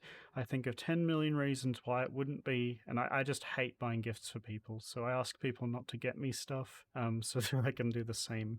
If I wanted to get Patrick a game, I would literally ask him what he wants. I would not just choose one because I know from doing the show that what I like and what I think Patrick likes don't line up very often. So I would just ask. So I will get him the game he wants. So for buying myself a game for the holidays, regardless of price, does this mean I get the game for like free, or like is there a game I just really want? I don't know. I don't currently. I'm in this weird state where I don't strongly want any game at the moment. I'm just happy to play what comes up for the show and then a bunch of multiplayer stuff at the time. So I don't have a good answer for this one, unfortunately. Yeah, so for me, I guess the thing is that if there's a game I want, and there are a few games I want, I just the ones buy that it. come to mind that are coming out soon, yeah, I just buy them. So the ones that are coming to mind are Elden Ring and Hollow Knight Silk Song. When those games come out, I'm going to buy them on day one because I want those games. But if I specifically had to choose a game for the holidays that I could have for free regardless of price, I guess I would pick a game that isn't one that I desperately want, but a new release that I'm kind of interested in. And I think for me, that's the single player campaign of Halo Infinite. I really enjoy both Halo 1 and 2, and then I kind of found myself dropping off. And what I've seen of Halo Infinite kind of looks interesting, like they've innovated the combat with the grappling hook and everything. But I'm not going to spend $90 on it. There's just no way in hell that I'm that engaged or invested in Halo Infinite to do that. But if I could have it for free, if I could have it just drop into then I'd probably install it and have a good time. So it's funny that the game I want regardless of price is kind of the games I'm middling on, because the games I really want I would be buying regardless of price anyway. Yeah, if price wasn't a concern, then I'd probably honestly, it'd just be a bunch of fighting games that I want to try. But no, yeah, that's a good because answer. I know that I'd play them for like an hour with somebody and then I'd never get a game ever again. That's what happens. You buy one and then you both say, yeah, we'll play this, and then it just drops off eventually, unless it has a good online component. So I'd say stuff like I'd want to try Melty Blood type Lumina, and I'd want to try like Grand Blue Fantasy Versus and a bunch of these other games that I don't want to commit the money to. I just want to give them a go for a few hours. Yeah, stuff like answer. that. Yeah. As for the other part of it, I actually so as I like browsing Steam and looking at my recommended and kind of delving into the dark depths of Steam to find weird titles, and I found this one called Cyrilum Ultimate, which is like this weird Pokemon like breeding game that has insane depth and all these mechanics and all these traits and everything. And I'm like, this is right up James's alley, because I think that if I were to buy a game for James, it would be an overwhelmingly mechanical driven experience. Yeah. I want to find something that's got like insanely deep mechanics and layers of overlapping things that you have to read the wiki for to understand. Because I think I could buy James a narrative experience, but I think that the kind of narrative experiences James likes are quite hard for me to pin down and understand sometimes. Like, he's got his own unique tastes, and I haven't quite grokked that in terms of narrative. But I know that if I give him a game that's just got a zillion numbers and ways to rearrange those numbers, that he could get engaged into that. ADHD has its perks when trying to figure out what people like. Patrick's going to gift me the video game equivalent of Microsoft Excel. Correct. And I'm going to enjoy it. Exactly, yeah, it's a pretty safe bet. Yeah, I did look at that game when he showed me on Steam, and I was like, I probably would like it, and it's a dungeon crawler, which I've been very into over the past year, so yeah, I'd probably like that game, so good choice. Alright, so the next question comes from user Vexus, and it is, what's a game outside of your podcast parameters, i.e. not old enough, that you think would work well for the show? And I imagine there is a lot of answers to this one.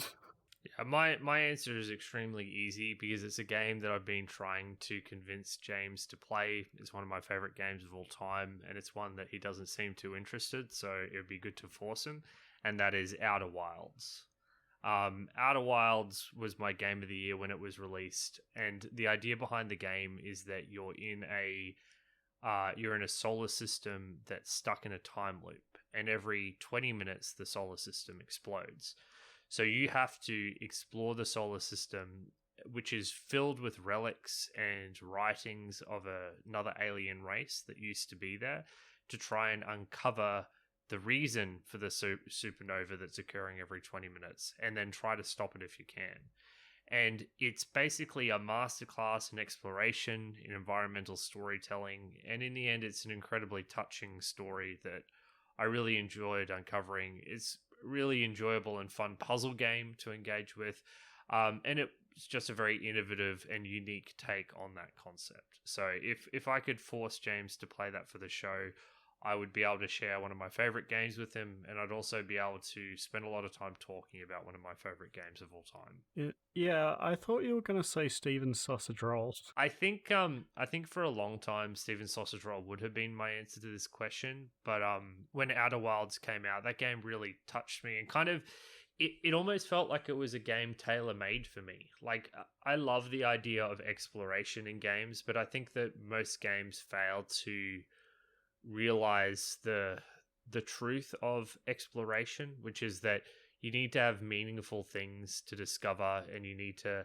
have it so the player feels, you need to make it so that the process of discovering them is somewhat challenging, so that when you do, you get rewarded out of the process of exploring and have a tangible reward at the end. And Outer Wilds did both in like a close to open structure. It's unreal that Outer Wilds works as a video game. Like, it blows my mind. In the way it is, it should be a tangled mess that is incredibly frustrating. And although it's a bit messy at times and can be a little frustrating at times, for the most part, it works. It works wonderfully. Steven's Sausage Roll is the kind of game I'd pick to make you mad. I'd pick, although I still think very highly of that game. It would be more of a troll pick as opposed to something that's coming from a better place in my heart, I guess. Well, yeah. So to me, I guess the obvious answer for me for this question is that I want to play like a more recent game. Like, we're planning for episode 100 to do Pathologic 2, for example, but specifically I kind of would want to do something like Persona 5, like a really modern JRPG, just because I'm interested in how Patrick would react to a game like that compared to something like Luna. Because like even people who hate the genre, like people like Donkey or Yahtzee, they don't like JRPGs, but they both love that game. And lots of people I've heard feel the same way. I'm kind of a bit worried by how anime it is. I really don't like a lot of what anime does. Yeah. Like, I don't. And particularly high school drama anime is Yeah, I don't think you'd like my any favorite of that genre at all. I guess I'm more interested gameplay-wise. And to that extent, like recently I've been playing a lot of dungeon RPGs. I'd like to do one of those, like maybe something like Grimrock, or I guess specifically I'd really want to play Shin Megami Tensei Strange Journey for like the original DS release of the game for the show. I think that'd be interesting. I know you've talked a lot about Etrian Odyssey, the dungeon crawler one. That seems quite intriguing. I would love to force you to play that game. I think it would be very entertaining to talk about. I don't know. That game kind of strikes me as being similar to like Resident Evil, how it's really like tightly balanced and like everything's there for a reason. That's how it strikes me as a game. So it's got a lot of systems to talk about. I doubt you'd like it, but it'd be an interesting episode. So generally, like my answer is like modern games or long games, like any long game really that we can't usually do. Although secondary answer would be like puzzle games, because I don't think there are good puzzle games before like mid 2000s, which is our cutoff date. So I'd love to do something like, The Witness or like Portal 2. Talos Principle would be great. Yeah. Stuff like that I would really enjoy. Yeah, Steven's Sausage Roll. Obra Dinn is one I'd like to do for the show. Oh, yeah. I don't know if you've played that I know of it. Yeah, I could see us doing that. But Baba Is You. Yeah, or stuff that's like even slightly too late. Like I'd like to do 999. I'd like to do like Sudoku. Sudoku. We just both buy the same Sudoku book and we just work on it and do it. Oh god, that's Brain awful. Training for DS. Actually, that's 2005, so it's within the cutoff date. I could choose it. Is that the same as Professor Layton games? Yeah, we could do something like that. I've played a Layton game. I liked it. I don't know if you'd like it, but if there's one that's in the cutoff date, I could choose it. Basically, it's really annoying because there's lots of new games we'd like to do for the show. Lots and lots and lots of new games. But it's a retro gaming show, baby. So Doom Eternal. We want to keep somewhat That'd focused. That'd be a great episode. I don't want to do Doom Eternal for the show. No? Okay. Because I'd love it. Because I love that game and you hate it, so... I wouldn't say I hate it. And also, I will say that I've gone on record as saying that I actually have a lot of respect for what they did. Because the thing about Doom Eternal is that they had a vision. You know, they had a vision and they didn't compromise on that vision. Yeah. Like, they very clearly wanted to amp up the resource management and counter nature of that game. And they committed hard in that direction. And they made an extremely well polished and sophisticated game. I just didn't find that more. I found that the focus moved away from your ability to kill demons, and it was more almost RPG like in how you needed to use the right tool for the job with very little reaction time. But even though I didn't like it, I still think it kind of bucked the trend with AAA games, in that they had a vision and they went hard on it. And, you know, good for them and good for the people who enjoy that kind of game. That's the opposite of your opinion of Street Fighter, where you want it to be about choosing the right tool for the job and less about reaction time. I guess my problem is that I kind of come from a simpler game. It's that you're good at shooters and not good at fighters, right? That's the distinction here. Well, it comes from a simpler time. I come from a simpler time with FPS games where I felt like the thing I enjoy about FPS games is like positioning and aiming. And I think that aiming in particular in Doom Eternal is less important than it's ever been. Yeah, see, that's a big plus for me because I am very uncoordinated with a mouse in that respect. Yeah. And as for jab out fighting games, that may be out. All right. So Mayday Mima asks, what episode would you do for April Fools? We actually almost did one the first year. We talked about this. Yeah, yes. So in one of the really old releases of like Microsoft Excel, if you like do a bunch of weird shit, it opens this little game inside Excel. And it's a flight simulator. Yeah, it's like a flight simulator inside Excel. It's the 1997 version. Yeah, we were going to try and do that as a joke. Like, has this stood the test of time? I also think that the other funny idea for an April Fool's episode would be to do an episode on the same game again. Like just to have a different just do Lunar Silver Star Story for a second time, just for no reason. There's this podcast where they watched the same movie just in I think it was Jack and Jill 2, like every week for a year. Yeah, and it just gets worse, and they just devolve into madness, right? Yeah, as they should. Yeah, as they deserve to. Awful. Yeah, so those were our basic ideas, but I'm still open to doing it. It just depends how, you know, creative we want to get, I guess. We'll see. We'll see what day April Fool's drops on. I'm lazy. That's the main deciding factor. Yeah, who knows? We might do a 5 or 10 minute bonus April Fool's episode or something if we're both feeling in the mood. All right. And the very final question, also from Mady Mima, is what is your favorite Xbox Live Arcade era indie game? So XBLA was from about 2008 to 2011, maybe 12 or 13, but it launched in 2008. I have an easy answer for this question. Once again, PC gamer, didn't have an Xbox, but there was one game that was also on PC that I adore to pieces, and that is Braid. I think Braid is an absolutely magnificent puzzle game. Jonathan Blow is a wanker, but he has fantastic gameplay design in literally every game he's made. The story is nonsense, but the puzzles are brilliant, and particularly the meta puzzles that he's hidden are even more brilliant. And Braid was very early to have such good puzzle game mechanics, and I think it's no surprise that The Witness is as good as it is. So I pick Braid. I have no answer for this question, unfortunately, because I didn't play indie games until I reckon mid-2010s, to be honest. So I never actually experienced anything like that from that era. You've never played Braid? Nope, never played Braid. Highly recommend it. It's really good. It's really good to this day. The story is nonsense, but the game, like the puzzles, are just really well thought out. They're puzzles where every time you solve one, you feel smart. There's basically it's a game where it's like a 2D platformer where you can rewind time at will. It's the kind. You have 100%. It's one of those games where you have multiple copies of yourself and you kind of like record your actions, right? So each world, there's I think 6 worlds or 5 worlds, and each world has a different gimmick. And one of the gimmicks is you can send a recording of yourself out. Yeah. Another gimmick is you get a ring that slows time in an AOE around the ring.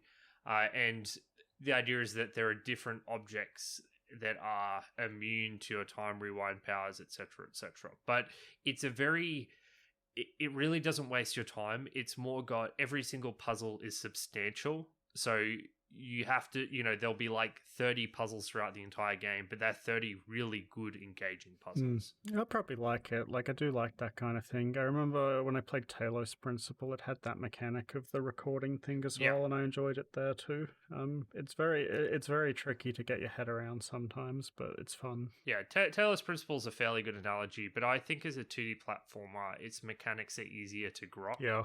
Like, one of the tricky things about Talos Principle is that the 3D space, I think, ends up being, more difficult to wrap your head around than the 2D space. Yeah. So Talos Principle, Braid feels more like you have more eureka moments in Braid than in Talos Principle, I think. Yeah, well, Talos Principle had a lot of meta puzzles, like, that took place outside of the puzzles that I really enjoyed delving into. Really? Well, Braid has some of those, and I would be astonished if you got there's 8 of them. I'd be astonished if you even got 2 of them. Like, they're deliberately insanely difficult to find. Listen, in fact, I'm going to spoil one for you right now that you never would have figured out in a million years. So, in addition to slowing down time, you can also speed up time up to 8 times. One of his levels, there is a cloud. And the cloud at 8 times speed takes 2 hours to move across the screen. And the way you get one of the puzzle pieces is you put your time on 8 times as this cloud slowly moves. It's moving so slowly you wouldn't notice if you were playing the game. Yeah, that sounds about right. Celeste had a bunch of those too, and it was like, I'm just looking these up. Yeah, the hearts. Yeah. Similar kind of thing. Yeah, just insane. But the actual puzzles in Braid are very good. Maybe that can be your Christmas gift, James. Yeah, well, I'll see how cheap it is. Got so much to get through. But yeah, that's that about wraps us up for the Mailbag episode. Thank you everyone for sending in questions. This is normally where we'd be announcing the next episode. In the last couple of years, we've often done 2 bonus episodes at the end of the year. And this time we thought we'd try something different again. Last year we did Lost Threads and Tangents, where we just, went over our thoughts and, tied up any loose ends discussion-wise that we thought we left hanging over the year. But we couldn't really get enough together this year to make an episode like that, so we thought we'd try something different. Hey, Pat? Yeah, so this is actually something we've been wanting to do for a while, but it never really fit in our schedule. We thought that James and I would play through a modern game, and we would do an in-depth discussion and review of it instead of doing a retro game. And after talking about it, James and I realized that it's a good idea to start with a game we're both very familiar with, one that we've played a lot. So we're going to be doing an episode on Celeste. Celeste is a game that James and I have played to bits, that we've already discussed a lot just over time naturally. And it's a game that we both have a lot of admiration for. So I'm really excited to play through it again with a more analytical hat on and discuss exactly what it is about Celeste that makes it tick. And I think that over the course of the episode, we'll have an opportunity to compare it to retro games like Super Mario World. So it'll be fun to kind of compare it in the opposite direction. Yeah, and it might give you an opportunity to actually finish the extra content, right, Pat? Yeah, so in Celeste, there's a bunch of bonus content outside the main quest line. You've got the main game, you've got lots of strawberries to collect, you've got B-sides, you've got C-sides, and then you've got level 8, which is a challenge far beyond anything else. So for me, I only ever finished the B-sides and about half the C-sides, so I've got some extra grinding to do, but I think that for the purpose of the show, I'll start again from scratch, and I should be able to catch up to where I was pretty quickly. Yeah, I might go through it quick. I reckon I'll get through the game, like many 2 times hours faster. Yeah. It took me the first time. Maybe not that quickly, but we'll see. But I'm looking forward to it. It's a game I really enjoy, and I played quite a lot of it the first time through. I think the story took me maybe 8 hours the first time, and my save file has like 60 hours or something at this point. And many thousands of deaths, at least for me. Yeah, many thousands of deaths, but time to double that number, maybe not. Yeah, so it's a bit experimental, a bit new, but I'm eager to give it a try, and we'd love to hear your feedback on it when we're done, because obviously this is heading in a different direction than we normally do. But we figure you like listening to us talk about games, so we'd try a newer one for once. Yeah. All right. Thanks for listening, everyone, and we'll catch you next fortnight. Yeah, see you in 2 weeks for Celeste.